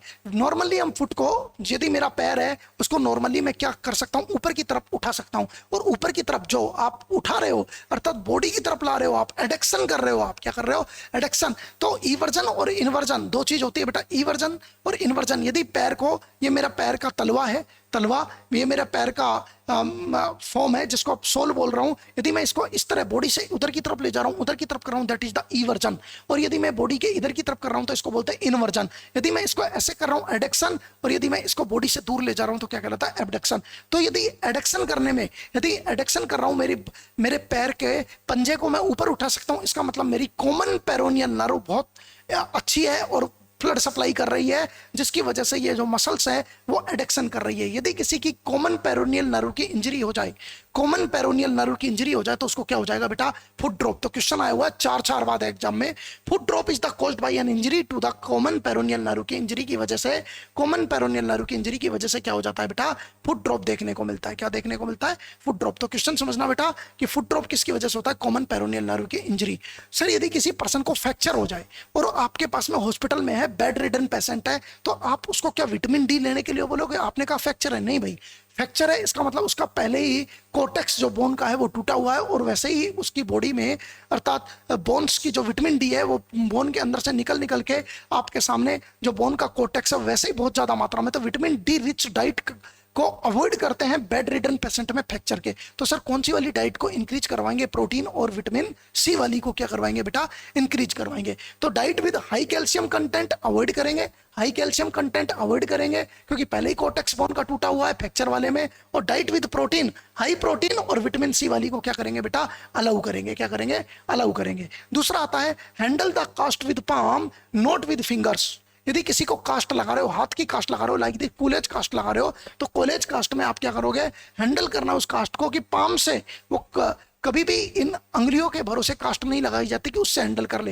यदि कभी भी, हमेशा हम पाम से अर्थात हथेली से, क्योंकि हथेली is more big thing than the fingers, तो कभी भी, वरना इनसे करेंगे तो इस्चेमिया हो जाएगा, आगे की ब्लड सप्लाई रुक जाएगी। तो handle the cast with the palm, palm से हैंडल करो कास्ट को, not with the finger as it could cause pressure area within the cast, वरना कास्ट में प्रेशर एरिया बढ़ जाएगा, प्रेशर एरिया की वजह से इस्चेमिया हो जाएगा आगे की फिंगर्स में। Next, cast should not be covered until the dry. कभी भी कास्ट जब लगाते हैं तो कास्ट को बिना मतलब बिल्कुल गीला नहीं लगाते, थोड़ा सूखने के लिए एयर टाइटिन दिया जाता है या उसको फैन में थोड़ा सा क्या किया जाता है, सुखाया जाता है। कभी भी अपन बिल्कुल अंटिल जब तक ड्राई नहीं हो जाती तब तक अपन नहीं करते, इसमें एयर सर्कुलेट करते हैं। Next, elevate the casted limb or pillow but not the amputated limb as it create contracture। बहुत अच्छा क्वेश्चन है।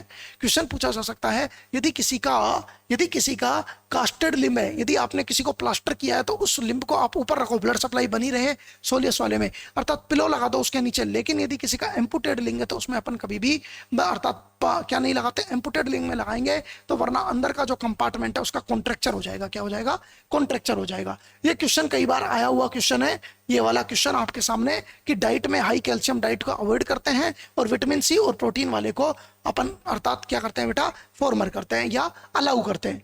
Pen around the pin, pain around the pin site, यदि किसी को कहीं पर इंजरी हुई है उसके अराउंड में पेन हो रहा है, यदि किसी को फ्रैक्चर हुआ है, फ्रैक्चर के अराउंड में पिन मतलब पेन हो रहा है, हो सकता है वहां पर क्या हो गया हो बेटा, इन्फ्लामेशन हो गया हो सकता है वहां से पस ड्रेनेज आ रहा हो सकता है वहां पर इन्फ्लामेशन हो गया हो जिसको अपन बोलते हैं ओस्टियो आर्थराइटिस। तो दोबारा सुन लो, pain around the pin site, warm वो पार्ट गर्म है, रेडनेस है, स्वेलिंग है, रेडनेस स्वेलिंग और rubor tumour, calor swelling, redness tumour और टेम्परेचर बढ़ा हुआ, तो ये किसको बताते हैं बेटा, इन्फ्लामेशन को। तो प्रूलेंट डिस्चार्ज आ रहा है, ये इंडिकेट करता है कि पिन साइट का इन्फेक्शन हो चुका है, जो पेन है विच कैन डेवलप, वो किस में डेवलप हो सकता है बेटा, ओस्टियोमाइलाइटिस में डेवलप होता है। ओस्टियोमाइलाइटिस आप सभी समझ रहे हो, ओस्टियोमाइलाइटिस क्या होता है, बहुत इंपॉर्टेंट चीज है, कई बार क्वेश्चन आया हुआ है कि यदि किसी की बोन्स को अपन अनट्रीटेड छोड़ दे और उस पर इन्फ्लामेशन हो जाए तो वो किस में कन्वर्ट हो जाता है बेटा, ओस्टियोमाइलाइटिस में कन्वर्ट हो जाता है। Buck's skin traction, Buck's skin traction is used to treat अर्थात नी इंजरी, नी इंजरी। सबसे पहले आप एक छोटी सी चीज बताओ, कोई भी बच्चा मुझे बताए what is the traction, traction क्या होता है, कोई भी बच्चा मुझे बताए व्हाट इज द ट्रैक्शन। पहले ट्रैक्शन का मतलब बताओ, फिर आपको समझ में आएगा कि सर क्या कहना चाहते हैं।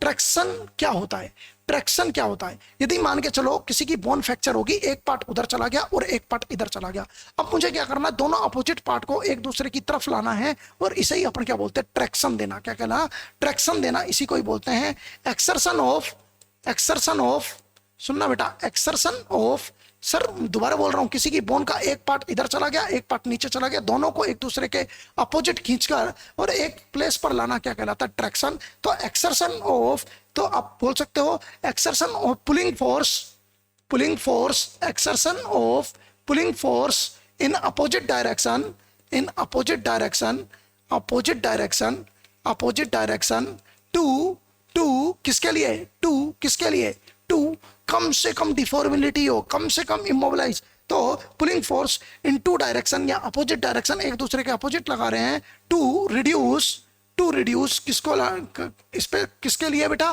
किसको रिड्यूस कर रहे हो आप, स्पेस को रिड्यूस कर रहे हो या एक दूसरे को अलाइन कर रहे हो, तो दैट इज द आंसर। समझना बेटा, बहुत important, reduce and immobilise fracture, immobilise fracture, जो फ्रैक्चर है उसको इमोबिलाइज करने में, इमोबिलाइज करने के लिए जो एक दूसरे की तरफ ला रहे हो उसे अपन किस नाम से बोलते हैं बेटा, उसको अपन किस नाम से बोलते हैं साइंटिस्टों, ट्रैक्शन के नाम से बोलते हैं। किस नाम से बोलते हैं, ट्रैक्शन। अब कई बार क्वेश्चन आ सकता है कि कौन सा ट्रैक्शन कहां पर होता है। पहला नंबर पे ट्रैक्शन आपके सामने, रसल ट्रैक्शन कहां पर होता है, कोई बताएगा, रसल स्किन ट्रैक्शन कहां पर होता है, रसल, रसल स्किन ट्रैक्शन कहां पर पाया जाता है, रसल स्किन ट्रैक्शन किसके लिए करते हैं, सुनना बेटा, रसल स्किन ट्रैक्शन किसके लिए करते हैं, कोई भी बच्चा बताए अच्छा लगेगा।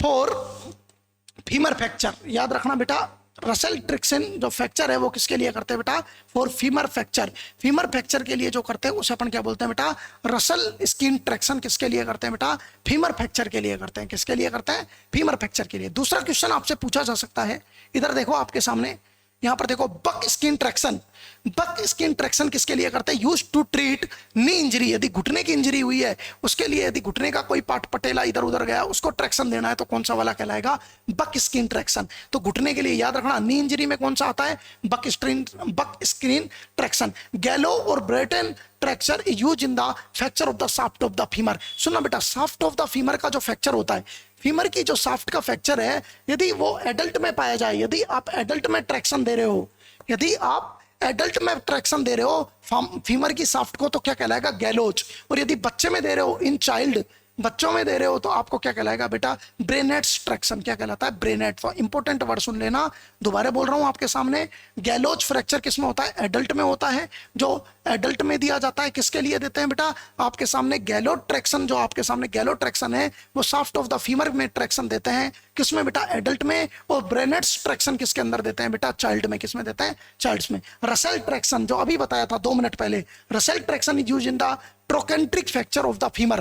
Trochanteric fracture of femur. तो फीमर के लिए, फीमर के फ्रैक्चर में कौन सा देते हैं बेटा, रसेल ट्रैक्शन। कौन सा देते हैं, रसेल ट्रैक्शन। तो ये क्वेश्चन याद रखना बेटा, बहुत इंपॉर्टेंट है। फीमर के फ्रैक्चर में आपके सामने रसेल ट्रैक्शन, फीमर के फ्रैक्चर में एडल्ट में गैलोच फ्रैक्चर, और चाइल्ड में कौन सा देते हैं आपके सामने, ब्रेनेट्स फ्रैक्चर। कौन सा बेटा, ब्रेनेट्स। लेकिन ये शाफ्ट के लिए है, ये ट्रोकेंटर के लिए है। ट्रोकेंटर होता है ग्रेटर ट्रोकेंटर, लेसर ट्रोकेंटर, दोनों पार्ट होते हैं किसके बेटा, किसके पार्ट होते हैं बेटा, ट्रोकेंट्रिक फ्रैक्चर हुआ है तो रसेल वाला लेना है, और शाफ्ट का हुआ है तो गैलोच, और कौन सा लेना है बेटा, ब्रेनेट्स लेना है। कौन सा लेना है, ब्रेनेट्स। ओके, यस, क्लियर अभी तक, यस। चलिए, in a client with traction neurovascular assessment जरूरी है। कभी पता लगे आपने ट्रैक्शन दिया एक दूसरे और नर्व को प्रेस कर दिया, पता लगा एक चीज को सही करने जा रहे हो और दूसरी चीज का पैरेस्थेसिया करके आ गए और उसके हाथ पैर में सेंसेशन खत्म करके आ गए। इसलिए यदि कोई क्लाइंट को ट्रैक्शन दिया तो आपके सामने neurovascular assessment is the priority nursing intervention.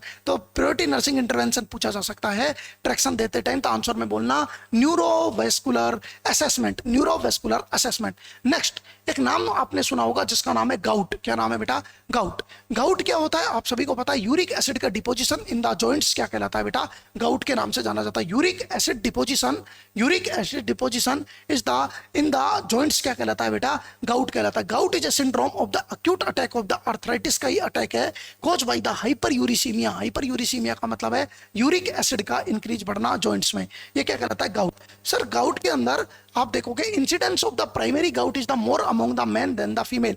सबसे ज्यादा जो गाउट है, सबसे ज्यादा यूरिक एसिड का डिपोजिशन है, आपको मैं बता दूं, जो लोग मतलब प्रोटीन की डाइट ज्यादा खाते हैं, मांस जो ज्यादा खाते हैं, हाई प्रोटीन डाइट, मांस ज्यादा खाते हैं, उन लोगों में आप देखना बेटा ध्यान से, जो लोग मांस ज्यादा मात्रा में खाते हैं उनमें प्रोटीन हाई डाइट होती है। प्रोटीन ज्यादा होता है तो प्यूरिन, पिरिमिडिन बनते हैं, और ये जो प्यूरिन के डिपोजिशन से यूरिक एसिड बनता है, और ये यूरिक एसिड किस में डिपोजिट होता है बेटा, जॉइंट्स में डिपोजिट होता है। तो जो लोग हाई प्रोटीन डाइट खाते हैं उनमें गाउट ज्यादा मात्रा में रहता है, इसलिए मैन में ज्यादा देखा गया, फीमेल से ज्यादा।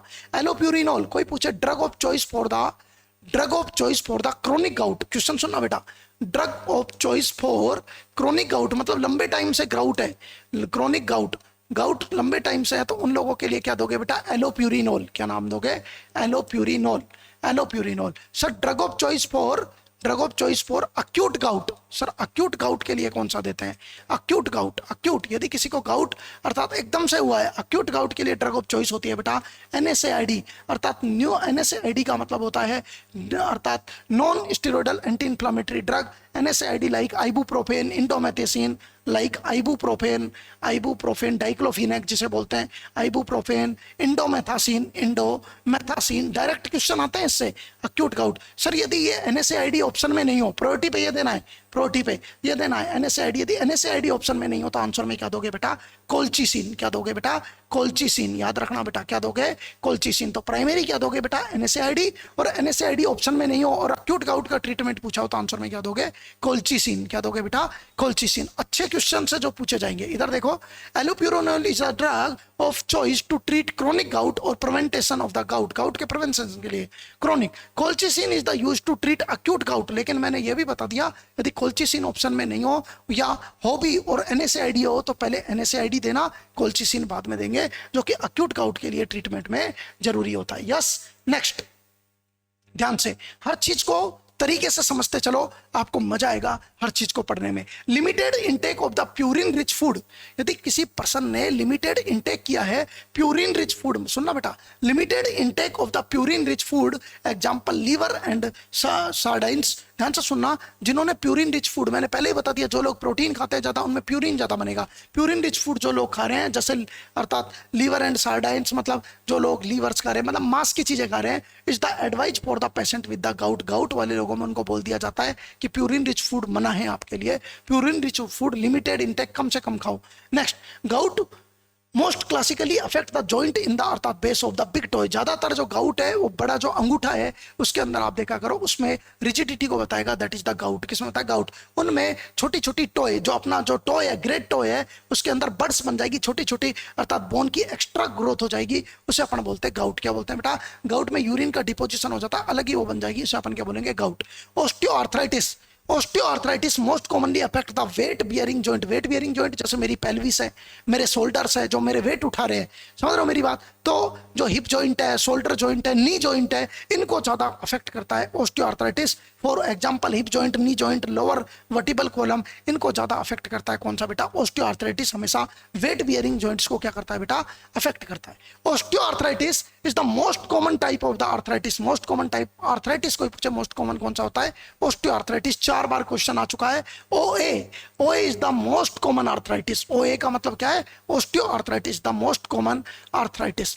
मोस्ट कॉमन आर्थराइटिस कौन सा होता है बेटा? ओए मतलब osteoarthritis. Rheumatoid arthritis is the most common cause of the swan neck deformility. Sir swan neck deformility of finger, ये मेरी फिंगर है, यदि ये मेरी फिंगर ऐसी हो जाए, ऐसी, सुनना बेटा, ऐसी, इसे बोलते हैं swan neck deformility. Sir swan neck डिफॉर्मिलिटी का मतलब क्या होता है? सुनना बेटा, ये मेरी फिंगर है और ये मेरी जॉइंट पे, ये मेरी फिंगर है, इसका ये वाला पार्ट तो सीधा है लेकिन आगे वाली उंगली इस तरह से मुड़ी हुई है, इसे बोलते हैं बेटा स्वान नेक डिफॉर्मिलिटी। इसका मतलब ये वाला जॉइंट जो था, जिसे पीआईपी बोलते हैं, पीआईपी, प्रोक्सिमल इंट्राफेलेंजियल जॉइंट, और ये वाला जॉइंट क्या कहलाएगा बेटा? डीआईपी। सर सुन लो बेटा ध्यान से, मेरी उंगली में 2 जॉइंट है, ये जो मेरी उंगली के बड़े वाले के पास में है इसको बोलते हैं डीआईपी, इस वाले जॉइंट को बोलते हैं बेटा डीआईपी, डिस्टल सॉरी क्या नाम बोलेंगे? पीआईपी, क्योंकि मेरी प्रोक्सिमल है मेरी बॉडी के पास, प्रोक्सिमल इंट्राफेलेंजियल जॉइंट। और ये वाला है जो आगे वाला जॉइंट है, इसको बोलेंगे इंट्राफेलेंजियल, मतलब ये फेलेंजीज है, 14 फेलेंजीज है आपके साथ हाथ में, 14 फेलेंजीज है, इनमें ये जो जॉइंट है उसका नाम क्या है बेटा? डीआईपी। तो पीआईपी पर तो एक्सटेंशन हो जाए, पीआईपी तो सीधा हो जाए और डीआईपी पे फ्लेक्शन हो जाए तो इसको बोलते हैं बेटा स्वान नेक डिफॉर्मिलिटी। तो फिंगर्स की स्वान नेक डिफॉर्मिलिटी किस में देखने को मिलती है बेटा? क्वेश्चन आया हुआ है रूमेटॉइड आर्थराइटिस में।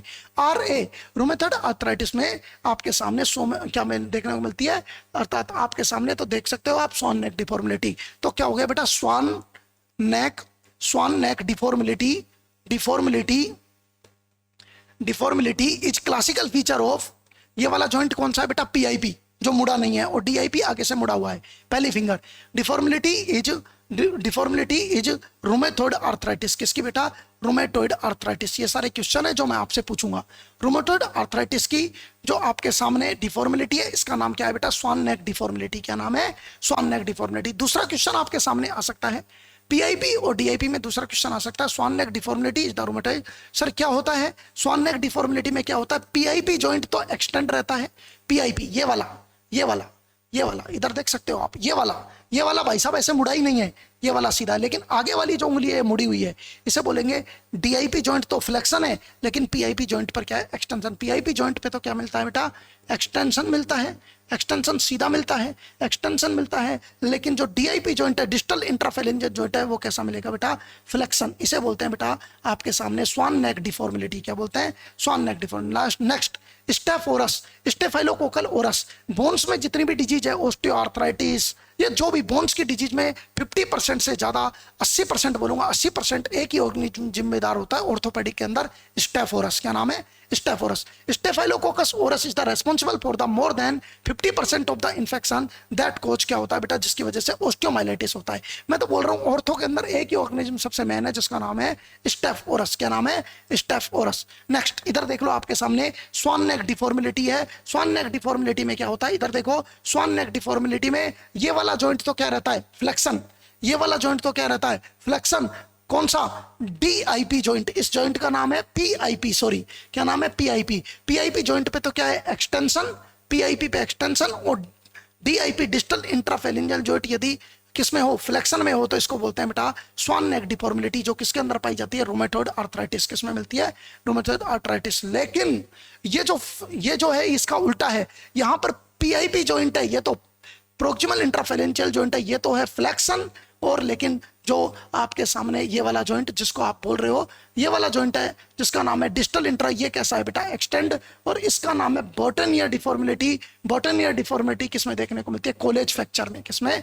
कॉलेज फ्रैक्चर में, जिसके अंदर आपने नाम दिया था। आपको ध्यान से क्वेश्चन सुनना बेटा, बहुत ज़्यादा मात्रा में क्वेश्चन ये मात्रा में आपके सामने पूछे गए हैं कि किस तरह से मैं आपको हर चीज़ बता रहा हूँ, बहुत इंपॉर्टेंट आपके सामने हर चीज़ है। तो आपके सामने स्वान नेक डिफॉर्मिलिटी इसमें देखने को मिलती है।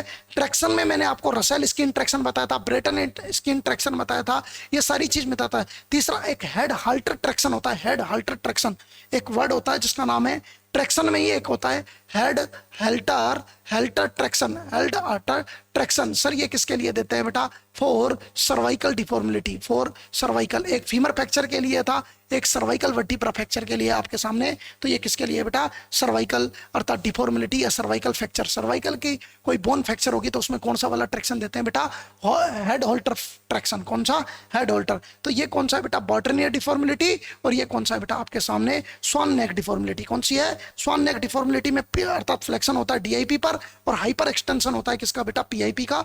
जबकि प्रोक्सिमल इंट्राफेलेंजियल जॉइंट का होता है फ्लेक्शन देखने को मिलता है। समझ में आया बेटा? हर चीज आप यदि समझोगे तो आपको एक मजे आएंगे समझने में भी और आपको एक चीज देखने को मिलेगी। नेक्स्ट क्वेश्चन आपसे क्या पूछा जा सकता है? सुनना बेटा, नेक्स्ट क्वेश्चन आपसे पूछा जा सकता है कि सर लोडोसिस क्या होता है? Lordosis inward curvature of the lumbar spine. Lumbar spine आप देखते हो हमारी बॉडी में थोरेसिक स्पाइन है, लंबार स्पाइन है, सैक्रल स्पाइन है। तो लंबार स्पाइन का इनवर्ड यदि अंदर की तरफ मुड़ रहा, मेरी बॉडी में अंदर की तरफ हो जाए तो उसको अपन क्या बोलते हैं बेटा? Lordosis. Patient with prolapse intervertebral disc is the advise to sleep on one side with hip and knee flex. अर्थात जो पर्सन का डिस्क प्रोलैप्स हो चुकी है उन पर्सन को हिप और नी को फ्लेक्स करके एक साइड में सोने की सलाह देते हैं। And A pillow between the legs, और पैर के बीच में अर्थात क्या लगाने की सलाह देते हैं? पिलो लगाने की, जिससे डिस्क की एक पोजीशन बनी रहे और ट्रैक्शन या अर्थात बल्जिंग ज्यादा नहीं हो और नर्व को प्रेस ना करे, नंबनेस ना लाए। Next, C5, 6, C6, C7 are the most common site of the cervical vertebra prolapse. सबसे ज्यादा जो केस आते हैं ना हॉस्पिटल में C5, C6 या C6, C7 वर्टिब्रा की जो डिस्क है वो क्या मिलती है बेटा? प्रोलैप्स मिलती है, क्योंकि मोर प्रोन होती है, ज्यादा पीछे सपोर्ट नहीं होता, इस वजह से आराम से प्रोलैप्स हो जाती है। L4, L5 और L5S1 are the most common site for the lumbar vertebra. और लंबर वर्टिब्रा में लंबर डिस्क जो प्रोलैप्स होता है वो ज्यादातर L4, L5 या L5S1 रीजन पर देखा गया है, जहां पर सैक्रल आने वाला होता है, क्योंकि वहां पर घुमावदार होती है, ऐसे स्ट्रक्चर पीछे की तरफ ऐसे घुमावदार होती है। प्रोन पोजीशन में be recommended following amputation of the lower limb. यदि किसी का लोअर लिम्ब एम्पुटेशन हो गया तो उसको ऐसा लगता है कि मेरा पैर है। कई बार वो साइकेट्रिक पेशेंट भी हो जाता है, जिसको फैंटोम लिम्ब सिंड्रोम भी बोल सकते हैं। फैंटोम लिम्ब सिंड्रोम में भी आपको यही देखने को मिलेगा, उसको लगता है पैर कट गया, पैर है, एकदम से खड़ा होकर बैठ जाता है, इसे बोलते हैं फैंटोम लिम्ब। फैंटोम लिम्ब मतलब कटा हुआ पैर ऐसा लगता है। तो फैंटोम लिम्ब वाले पेशेंट को आपको प्रोन पोजीशन में सोने को अर्थात सलाह दी जाती है। नेक्स्ट क्वेश्चन आपके सामने ये देखो, ये कार्पल टनल सिंड्रोम है, जिसमें जो ये आपके पास कंप्रेशन हो चुका है मीडियन नर्व का। मीडियन नर्व येलो कलर की है, जिसको गोले में दिखाया है। मीडियन नर्व का कंप्रेशन हो चुका है आसपास की बोन्स और फेसिया के द्वारा, और इसका ट्रीटमेंट होता है फेसियोटोमी। क्या होता है? फेसियो। तो क्वेश्चन आए तो कंपार्टमेंट सिंड्रोम किससे संबंधित, वो क्या बोलते हैं, कार्पल टनल सिंड्रोम किससे संबंधित है? आंसर में मीडियन नर्व देना। क्या देना बेटा? मीडियन। ये देख लो बेटा, ये देख लो, ये फेसिया जा रहा है कार्पल टनल का, ये एपोन्यूरेसिस जा रहा है, और एपोन्यूरेसिस के नीचे कौन प्रेस हो चुकी है? कौन प्रेस हो? एपोन्यूरेसिस की थिकनेस होगी इस फेसिया की, और इस फेसिया की थिकनेस की वजह से मीडियन नर्व कंप्रेस होगी, आगे वाले हाथ पैर में नंबनेस आ गई और ऐसा पता नहीं चल रहा, कुछ पकड़ रहा है। तो ये किसको बताता है बेटा? कार्पल टनल सिंड्रोम को। तो ये डायग्राम किसका है? कार्पल टनल सिंड्रोम का। कार्पल टनल सिंड्रोम का डायग्राम है, कार्पल टनल सिंड्रोम का डायग्राम है, टनल सिंड्रोम का डायग्राम है, जिसके अंदर मीडियन नर्व प्रेस दिखाई है एपोन्यूरेसिस और फेसिया के द्वारा। मीडियन नर्व कंप्रेस है। कौन सी नर्व कंप्रेस है बेटा? मीडियन नर्व कंप्रेस है। कौन सी? मीडियन नर्व कंप्रेस है। नेक्स्ट क्वेश्चन आपसे पूछा जा सकता है, ये क्या है? आपको फिर वापस कार्पल टनल सिंड्रोम का ही दिखाया है। ये मीडियन नर्व है, ये उसके ऊपर से ध्यान से समझना, नॉर्मल एनाटॉमी में ये ट्रांसवर्स कार्पल लिगामेंट है, जिसके नीचे दबी है ये फ्लेक्सर टेंडन है। तो दोनों के बीच में आ गई ये फ्लेक्सर टेंडन हाथ का, और साथ में ये हाथ है मेरे हाथ का, ये वाला ये मीडियन नर्व जा रही थी। ऊपर तो है ट्रांसवर्स कार्पल लिगामेंट और नीचे है क्या नाम है आपका? Flexor tendon. उन दोनों के बीच में मीडियन नर्व गई और प्रेस हो गई। इसे बोलते हैं, किस नाम से बोलते हैं? Carpal tunnel syndrome. तो इधर देख सकते हो, ट्रांसवर्स अर्थात कार्पल लिगामेंट है, नीचे से मीडियन नर्व जा रही है, आगे से फ्लेक्सर टेंडन है, दोनों के बीच में दब गई। इसे बोलते हैं कार्पल टनल सिंड्रोम के नाम से जाना जाता है। नॉर्मल फुट वो होता है जिसमें आराम से ऊपर उठ जाता है। ड्रॉप फुट में कभी भी ऊपर नहीं होता, क्योंकि इसमें कॉमन पेरोनियल नर्व की इंजरी हो गई है। ये किसके लिए है बेटा? इंजरी ऑफ, ये सर किसके लिए है? ये बेटा injury of common peroneal nerve इस वजह से ऊपर की तरफ नहीं उठा पा रहा। तो नॉर्मल फुट ऊपर उठ सकता है क्योंकि कॉमन पेरोनियल नार्व इंटैक्ट होती है, इसकी इंजरी हो चुकी है कॉमन पेरोनियल नार्व की, इस वजह से ये ऊपर नहीं उठ पाता। क्यों? कॉमन पेरोनियल नार्व की इंजरी की वजह से। इसे अपन किस नाम से बोलते हैं? बहुत इंपॉर्टेंट वर्ड है बेटा, हर चीज को क्वेश्चन को समझोगे तो मजा आएगा आपको पढ़ने में कि वास्तव में क्या है। हर चीज के डायग्राम्स मैंने दिए आपको। ब्रेनेट ट्रैक्शन में यहाँ पर एक पहली बात तो मैंने बताया, ब्रेनेट ट्रैक्शन बच्चों के लिए होता है और फीमर की साफ्ट के फ्रैक्चर के लिए होता है। फीमर की साफ्ट को पकड़ के बांधा हुआ है, पैर को इलेवेट रखा है नीचे, अर्थात आप देखोगे यहाँ पर तो रिवर्स ट्रेंडलबर्ग पोजीशन एक तरह से दी हुई है। रिवर्स ट्रेंडलबर्ग भी नहीं बोलोगे इसको, केवल अर्थात हिप वाला पार्ट, पैर वाला पार्ट के नीचे पिलो लगाया है। Useful for the treatment femoral soft treatment in the infant, important है, बच्चों में होता है। Bryant traction combined Gallow traction and Buck traction का कंबाइंड है। Raise matter for the counterpart को, जो भी पार्ट का आपने किया उसको रेज कर दो। और ये आजकल कम यूज में लिया जाता है लेकिन क्वेश्चन काफी पूछा जाता है। ब्रेनेट ट्रैक्शन किसके लिए होता है? इन्फेंट में सॉफ्ट और फीमर के फ्रैक्चर को स्टेबलाइज करने के लिए। ट्रैक्शन समझ गए होंगे, ट्रैक्शन का मतलब अपोजिट। इन लोअर लिम्ब के अंदर, in lower limb amputation stamp should not be elevated on a pillow because it can lead to flexion contracture if physician. Question सुनना बेटा हर चीज को। इन लोअर लिम्ब के अंदर amputation stamp should not be elevated, amputation वाले part को कभी भी, मैंने कहा ना, क्या नहीं करते? इलेवेट नहीं करते और पिलो पर, क्योंकि यदि आपने ऐसा किया तो फ्लेक्शन कॉन्ट्रैक्चर हो जाएगा, जो कि फिजिशियन जो भी पार्ट है उसका फ्लेक्शन कॉन्ट्रैक्चर हो जाएगा, उसकी नर्व सप्लाई बंद हो जाएगी इलेवेट किया तो, और ब्लड सप्लाई नहीं होगी, नेक्रोसिस में चला जाएगा। Recommended then the foot end of the bed can be elevated, अर्थात फुट एंड आप ऊपर कर सकते हो लेकिन उसको इलेवेट नहीं कर सकते। Recommended then the foot end of the bed क्या कर सकते हो बेटा? इलेवेटेड। लेकिन कभी भी पैर के नीचे पिलो विलो इस तरह से क्वेश्चन नहीं लगाते, और ये भी मैं तो मना ही करता हूं कि फुट एंड को भी इलेवेट नहीं किया जाए। नेक्स्ट क्वेश्चन, इन अबोव नी एम्पुटेशन, यदि घुटने से ऊपर का एम्पुटेशन हुआ है, नी एम्पुटेशन, तो prevent the external rotation of the stump by using sandbag. Sandbag एक प्रिवेंटेबल डिजीज है, मतलब प्रिवेंटेबल इंस्ट्रूमेंट है जो मोबिलाइज को रोकता है, तो इंपॉर्टेंट है, वो एक्सटर्नल रोटेशन को रोकता है। तो यदि नी से ऊपर का कोई पार्ट एम्पुटेशन हुआ तो इसका एक्सटर्नल रोटेशन को रोकने के लिए आंसर आ सकता है किसका यूज किया जाता है? सैंडबैग। इंपॉर्टेंट लाइन थी सैंडबैग। इन बिलो नी, घुटने से नीचे, amputation discourage prolong sitting and the hanging the stump with while sitting. बहुत इंपॉर्टेंट बोला, यदि किसी का घुटने से नीचे एम्पुटेशन हुआ है, नीचे का लोअर लेग काट दी गई है, तो डिस्करेज प्रोलॉन्ग सिटिंग, ज्यादा लंबे टाइम तक बैठने के लिए मना करे।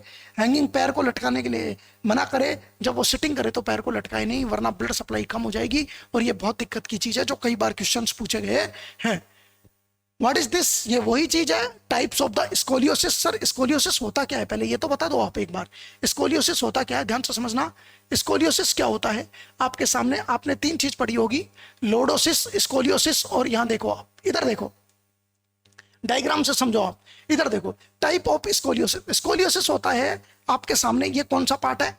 ये कौन सा पार्ट है? थोरेसिक वर्टिब्रा का क्या हो जाना? लेटरल मूवमेंट, लेटरल अर्थात डिस्प्लेस हो जाना, क्या कहलाता है? स्कोलियोसिस। ये थोरेसिक का हो गया, यहां पर लंबार का हो गया, और यहां पर थोरेको लंबार पूरी का हो गया, और यहां पर चौथे नंबर पे आपके सामने तो अर्थात कंबाइंड हो गया, थोरेको लंबार सैक्रल 3 हो गया। स्कोलियोसिस का मतलब होता है lateral displacement of the vertebral column, क्या कहलाता है बेटा? स्कोलियोसिस। नेक्स्ट आपके सामने व्हाट इज द, ये नॉर्मल स्पाइन है, यदि ये स्पाइन अर्थात पीछे की तरफ निकल गया, पीछे की तरफ, ये नॉर्मल स्पाइन था, पीछे की तरफ निकल गया थोरेसिक पार्ट में, तो ये क्या हो गया? Kyphotic spine. क्या हो गया? काइफोटिक। तीसरे नंबर पे आता है, ये नॉर्मल स्पाइन है, यदि ये स्पाइन अंदर की तरफ ज्यादा चला गया तो इसको बोलेंगे बेटा लोडोसिस। क्या बोलेंगे बेटा? Lordosis. Exerted inward of the spine क्या कहलाएगा बेटा? लोडोसिस। कई बार क्वेश्चन आया हुआ है। मोस्ट कॉमन आप सबसे ज्यादा स्कोलियोसिस आपको देखने को मिलेगा, तो वो आपको देखने को मिलेगा थोरेसिक स्कोलियोसिस। कौन सा बेटा? थोरेसिक स्कोलियोसिस आपको देखने को मिलेगा। नेक्स्ट एक छोटा सा 2 मिनट का लेक्चर और है जो आप ध्यान से समझे। 2 मिनट का आपके सामने मैंने कई सारी डिफॉर्मिलिटी आपको बताई थी, ध्यान से समझना, सिर्फ 2 मिनट का लेक्चर है। ध्यान से समझना कि सर किस तरह से हम किस चीज को बता सकते हैं। आपने एक नाम सुना होगा जिसका नाम है ऑस्टियोमलेशिया, एक का नाम है पेजेट डिजीज। सर ये पेजेट डिजीज क्या होती है? पेजेट डिजीज में आपने एक नाम सुना होगा जिसका नाम है पेजेट डिजीज। पेजेट डिजीज में ज्यादा मात्रा में बोन्स बन जाती है, बोन का फॉर्मेशन, इसका पेजेट डिजीज में क्या होता है बेटा? पेजेट डिजीज में अर्थात इसका दूसरा नाम है ओस्टियाटिस। सुनना बेटा, ओस्टाइटिस ध्यान से सुनना बेटा, ओस्टियाटिस, ध्यान से सुनना, कई बार क्वेश्चन आया हुआ है, ओस्टियाटिस डिफॉर्मेंस के नाम से बोलते हैं, डिफॉर्मेंस। सर ये पेजेट डिजीज क्या होती है? इसमें मोस्ट कॉमन जो पार्ट इन्वॉल्व होता है वो होता है बेटा पेल्विस, पेल्विस वाली बोन में होती है पेजेट डिजीज। सर इसमें दो चीज बढ़ जाती है, एक बोन का फॉर्मेशन बढ़ जाता है, बोन का फॉर्मेशन बढ़ जाता है, और एक साथ में बोन का रिसोरप्शन भी बढ़ जाता है। बोन बनती भी जल्दी जल्दी है और बोन एब्जॉर्ब भी जल्दी जल्दी होती है ब्लड में। बोन का रिसोरप्शन भी क्या हो जाता है बेटा? बढ़ जाता है।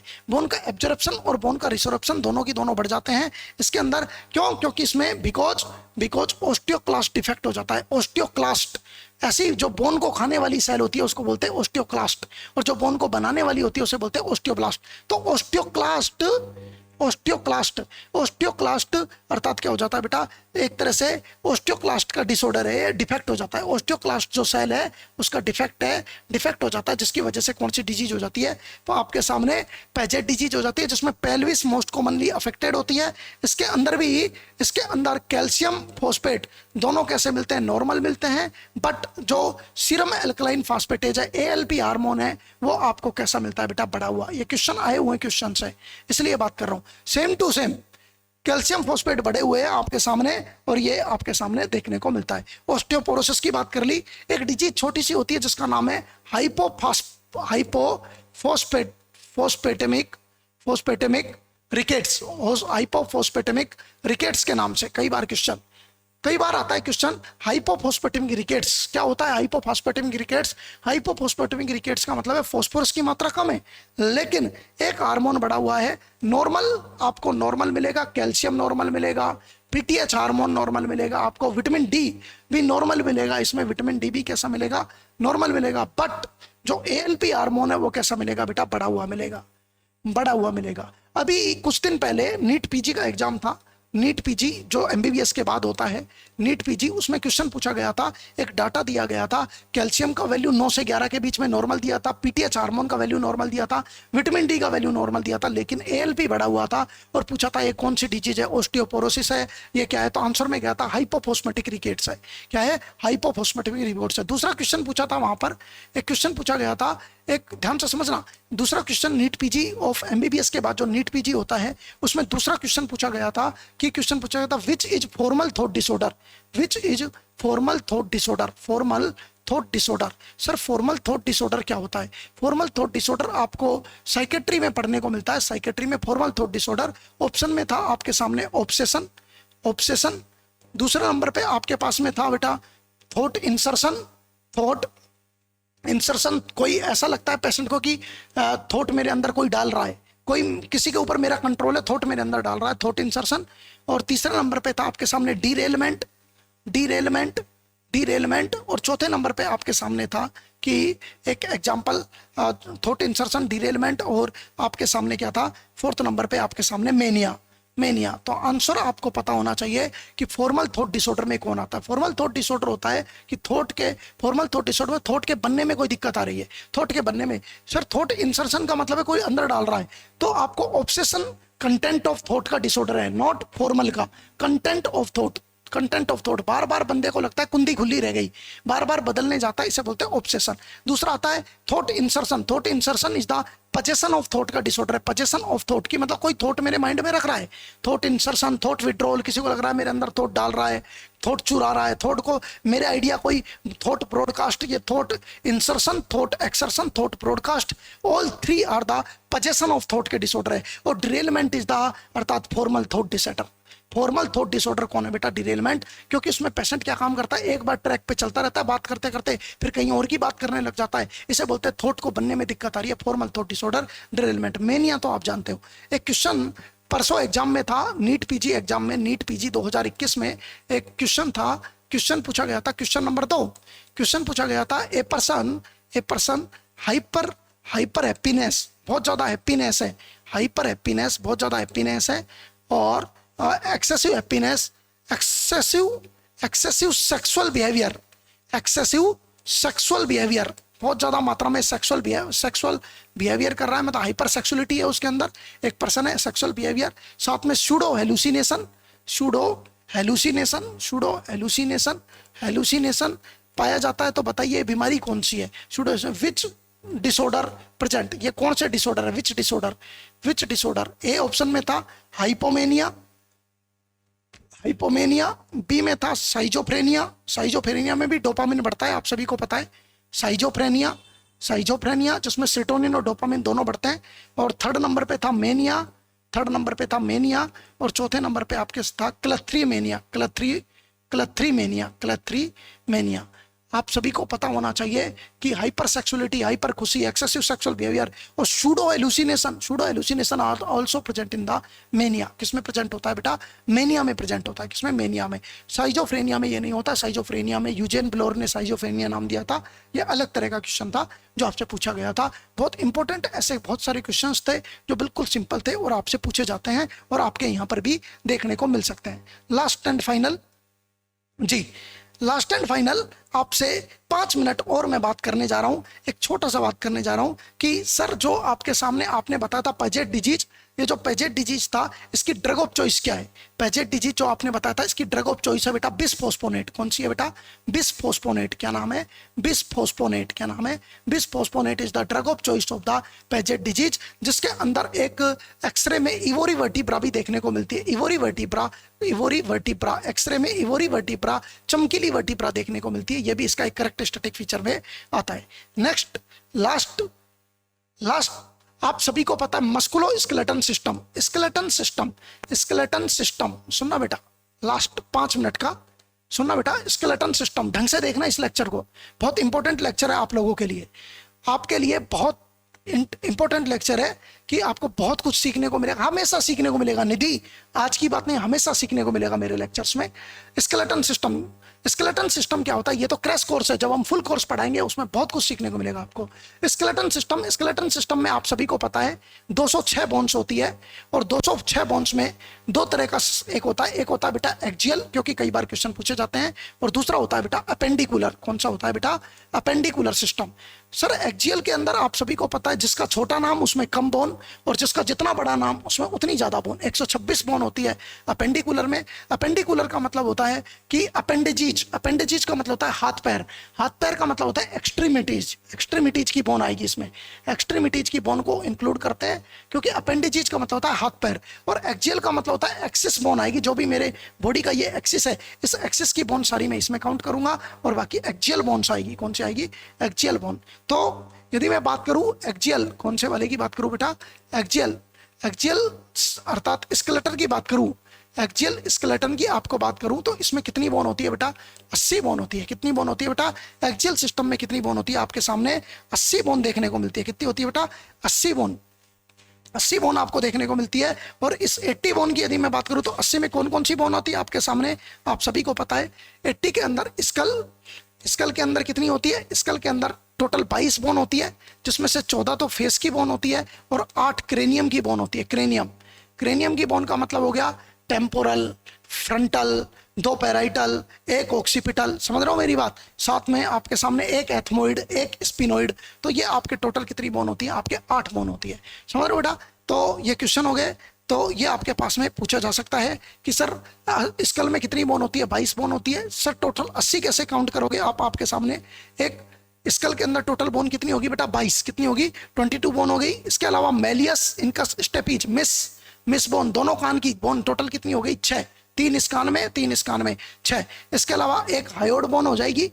हायोड बोन भी किसमें काउंट की जाती है, एक्जियल मतलब पूरे बॉडी का और स्केलेटन वाला सिस्टम। इसके अलावा वर्टिब्रा में कितनी बोन हो जाएगी, वर्टिब्रा पीछे का जो एक्सिस बना रही है, इसमें टोटल बोन कितनी हो जाएगी आपके सामने, तो वर्टिब्रा में कितनी बोन हो जाएगी बेटा, टोटल आपके सामने आप सभी को पता है 26 बोन। कितनी, वर्टिब्रा में कितनी मानते हैं, 26।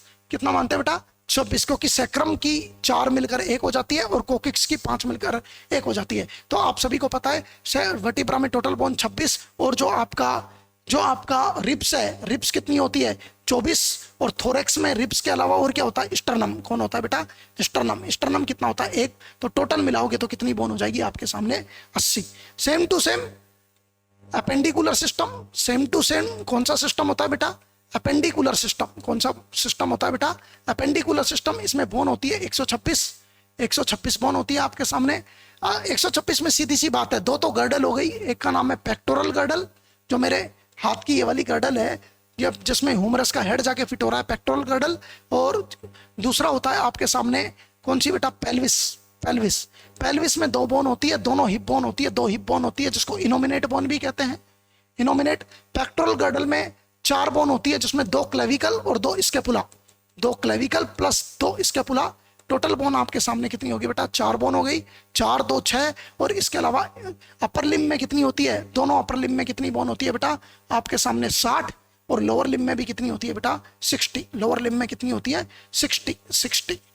तो टोटल मिला के 126। सर कैसे, 60 कैसे हुई, एक हाथ की 30 गिना देता हूं, आप बाकी का याद रखना। एक हुमरस, एक रेडियस, एक अल्ना, तो 3 बोन तो ये हो गई आपके सामने, एक रेडियस, एक हुमरस और एक अर्थात रेडियस अल्ना, 3 बोन तो ये हो गई। इसके अलावा इधर आओ, आपके सामने यहाँ पर आओ, यहाँ पर मेटाकार्पल बोन कितनी होती है आपके सामने, कार्पल ये कितनी है 5, ये कितनी है फेलेंजीज 14 फेलेंजीज, 4 या 12 और 2 इसमें होती है, तो 14 प्लस 5 19 और 3 22 और 8 मेटाकार्पल, तो टोटल 30। इसी तरह से 30 इसमें, लेकिन नीचे वाले में सिर्फ जो मेटाकार्पल की जगह जो मेटाटार्सल है वो 7 है, और एक अलग से पटेला है, एक अलग से क्या है बेटा पटेला। तो टोटल 60 चारों हाथ पैर में, और 6 आपके सामने टोटल कितनी बोन है, 126 बोन आपके सामने प्रेजेंट है। 126 बोन आपको देखने को मिलती है, जो कि बहुत इंपॉर्टेंट आपके सामने देखने को मिल सकती है। क्वेश्चन कभी आ जाए कि app thumb deformity, ape thumb डिफॉर्मिलिटी मतलब मेरा अंगूठा ऐसा हो जाए, ऐसा, मैं अंगूठे को ऐसे नहीं कर पा रहा, मेरा अंगूठा अंगुलियों के साथ में ऐसा है, उंगलियों के साथ में। Ape thumb deformity, ape thumb deformity, ape thumb deformity, ape thumb जो डिफॉर्मिलिटी है वो किस में देखने को मिलती है साइंटिस्टों, ape thumb deformity median nerve injury में देखने को मिलती है, मीडियन नर्व। तो याद रखना एप थंब डिफॉर्मिलिटी में, क्योंकि इसको एडक्शन करने का काम किसका होता है, मीडियन नर्व का होता है। तो आपके सामने तो मीडियन नर्व, तो एबडक्शन नहीं हो पा रहा, एबडक्शन, एबडक्शन मतलब दूर, एडक्शन है केवल, एबडक्शन, और एबडक्शन को एक ही नर्व सप्लाई करती है जिसका नाम क्या है, याद रखना बेटा, एबडक्शन को एक ही नर्व सप्लाई करती है जिसका, ऑल थिनर मसल, जितनी भी हथेली की मसल है सब मीडियन नर्व से सप्लाई होती है, केवल अंगूठे को ये करने वाली, अंगूठे को पास में लाने वाली वो अल्नर नर्व से सप्लाई है। यदि मेरा अंगूठा पास में नहीं आ रहा, इसका मतलब यदि मेरा अंगूठा पास में नहीं आ रहा, सुन लो मेरी बात, यदि मेरा अंगूठा पास में नहीं आता अल्नर नर्व की इंजरी है, और मेरा अंगूठा दूर नहीं जा रहा मीडियन नर्व की इंजरी है, तो मीडियन नर्व की वजह से कौन सा होता है, एप थंब डिफॉर्मिलिटी देखी जाती है। इसके अलावा क्लो हैंड, क्लो हैंड, क्लो हैंड भी किसमें देखा जाता है बेटा, क्लो हैंड डिफॉर्मिलिटी आपको देखने को मिले तो ये भी किसमें देखने को मिलती है, मीडियन नर्व में, किसमें देखने को मिलती है बेटा, मीडियन नर्व में देखने को मिलती है। और last and final Saturday night palsy, Saturday night palsy, Saturday night palsy मतलब सैटरडे को आदमी आराम कर रहा है, ड्रिंक व्रिंक कर रहा, और ड्रिंक करने के बाद एकदम से कुर्सी पे ऐसे बैठ गया ग्रू, और यहाँ पर जो एक्जिला की ग्रू है इसमें रेडियल नर्व जाती है, रेडियल नर्व इंजरी की वजह से सैटरडे नाइट, कोई पूछ ले सैटरडे नाइट पाल्सी क्यों बोला, क्योंकि सैटरडे को आदमी फ्री होता है, तो सैटरडे नाइट पाल्सी किस नर्व की इंजरी की वजह से होता है बेटा, रेडियल नर्व इंजरी की वजह से, रेडियल नर्व इंजरी की वजह से कौन सा होता है बेटा, सैटरडे नाइट पाल्सी देखने को मिलता है। Saturday night palsy radial nerve injury की वजह से देखना पड़ता है। एक last and final test of ulnar nerve, ulnar nerve के कुछ टेस्ट होते हैं, उनके नाम याद रखना। पहला होता है कार्ड टेस्ट। कार्ड टेस्ट का मतलब क्या है, कार्ड टेस्ट, कार्ड टेस्ट का मतलब है कि मान के चलो ये किसी ने मुझे विजिटिंग कार्ड दिया और ये कार्ड को बोला कि 2 उंगलियों के बीच में रख, ये 2 उंगली, ये 2 उंगलियों के बीच में रखा, कौन सी वाली 2 उंगली लेनी है, जो अल्नर नर्व सप्लाई कर रही है, ये वाली लेटरल सबसे लास्ट वाली 2 उंगलियों के बीच में, और उसको मैंने खींचा, यदि मेरा हाथ इसका थोड़ा रेजिस्टेंस कर रहा है, आराम से नहीं जा रहा, इसका मतलब अल्नर नर्व मेरी इंटैक्ट है और कोई कार्ड को नहीं पकड़ पा रहा, इसका मतलब कार्ड टेस्ट किसके लिए होता है बेटा, अल्नर नर्व के लिए, किसके लिए, अल्नर नर्व के लिए होता है। सर कौन सी मसल होती है जो पास में ला रही है, ये कौन सी मसल है जो पास में ला रही है, इसका नाम है अर्थात इंट्रोशियाई मसल। कौन सी मसल है बेटा, interossei. Holding a card between the fingers test for the palmar interossei muscle, ये कौन सी है, पामर। और तो सर ये कौन सी मसल के लिए किया जाता है, याद रखना, for palmar interossei muscle, palmar interossei nerve. और पामर इंट्रोशियाई जो नर्व है वो किसका ब्रांच है, अल्नर नर्व की ब्रांच है। तो यदि किसी को ऐसे होल्ड नहीं कर पा रहा, इसका मतलब कार्ड टेस्ट कौन सी नर्व के लिए होता है, अल्नर नर्व के लिए होता है। कौन सी नर्व के लिए होता है,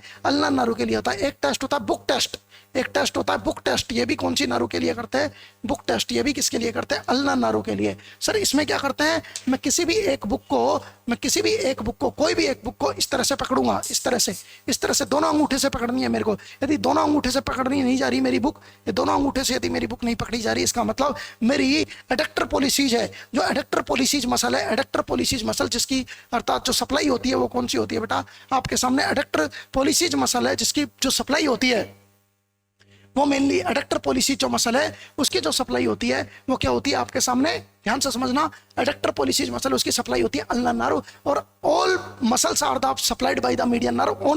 ओनली अंगूठे को पास लाने वाली उसको अल्नर नर्व सप्लाई करती है, पहले ही बता चुका हूं। तो यदि होल्ड नहीं कर पा रहा है बुक टेस्ट तो ये भी किसके लिए होता है? Ulnar nerve. और इन दोनों में कोई पूछ ले कि इन दोनों में कौन सी मसल का टेस्ट कर रहे हो आप? अडक्टर, नॉट अबडक्टर, एबडक्टर नहीं, अडक्टर। एडक्टर पॉलिसीज मसल का टेस्ट कर रहे हैं, एडक्टर पॉलिसीज मसल का क्या कर रहे हैं हम? टेस्ट लगा रहे हैं। Thank you so much all of you, आप सभी को बहुत बहुत थैंक यू। आप सभी ने सीखा और बहुत अच्छे से आपने हर चीज को पढ़ा। आपके लिए बहुत इंपॉर्टेंट वर्ड्स है ये सारे कि आपने इस तरह से हर चीज को सीखा। Thank you so much all of you, thank you. अच्छा लेक्चर लगा होगा आप सभी को, बहुत अच्छा लेक्चर था जो कि मैंने मस्कुलोस्केलेटल सिस्टम पर एक शॉर्ट टर्म रूप में लिया था। Yes, thank you.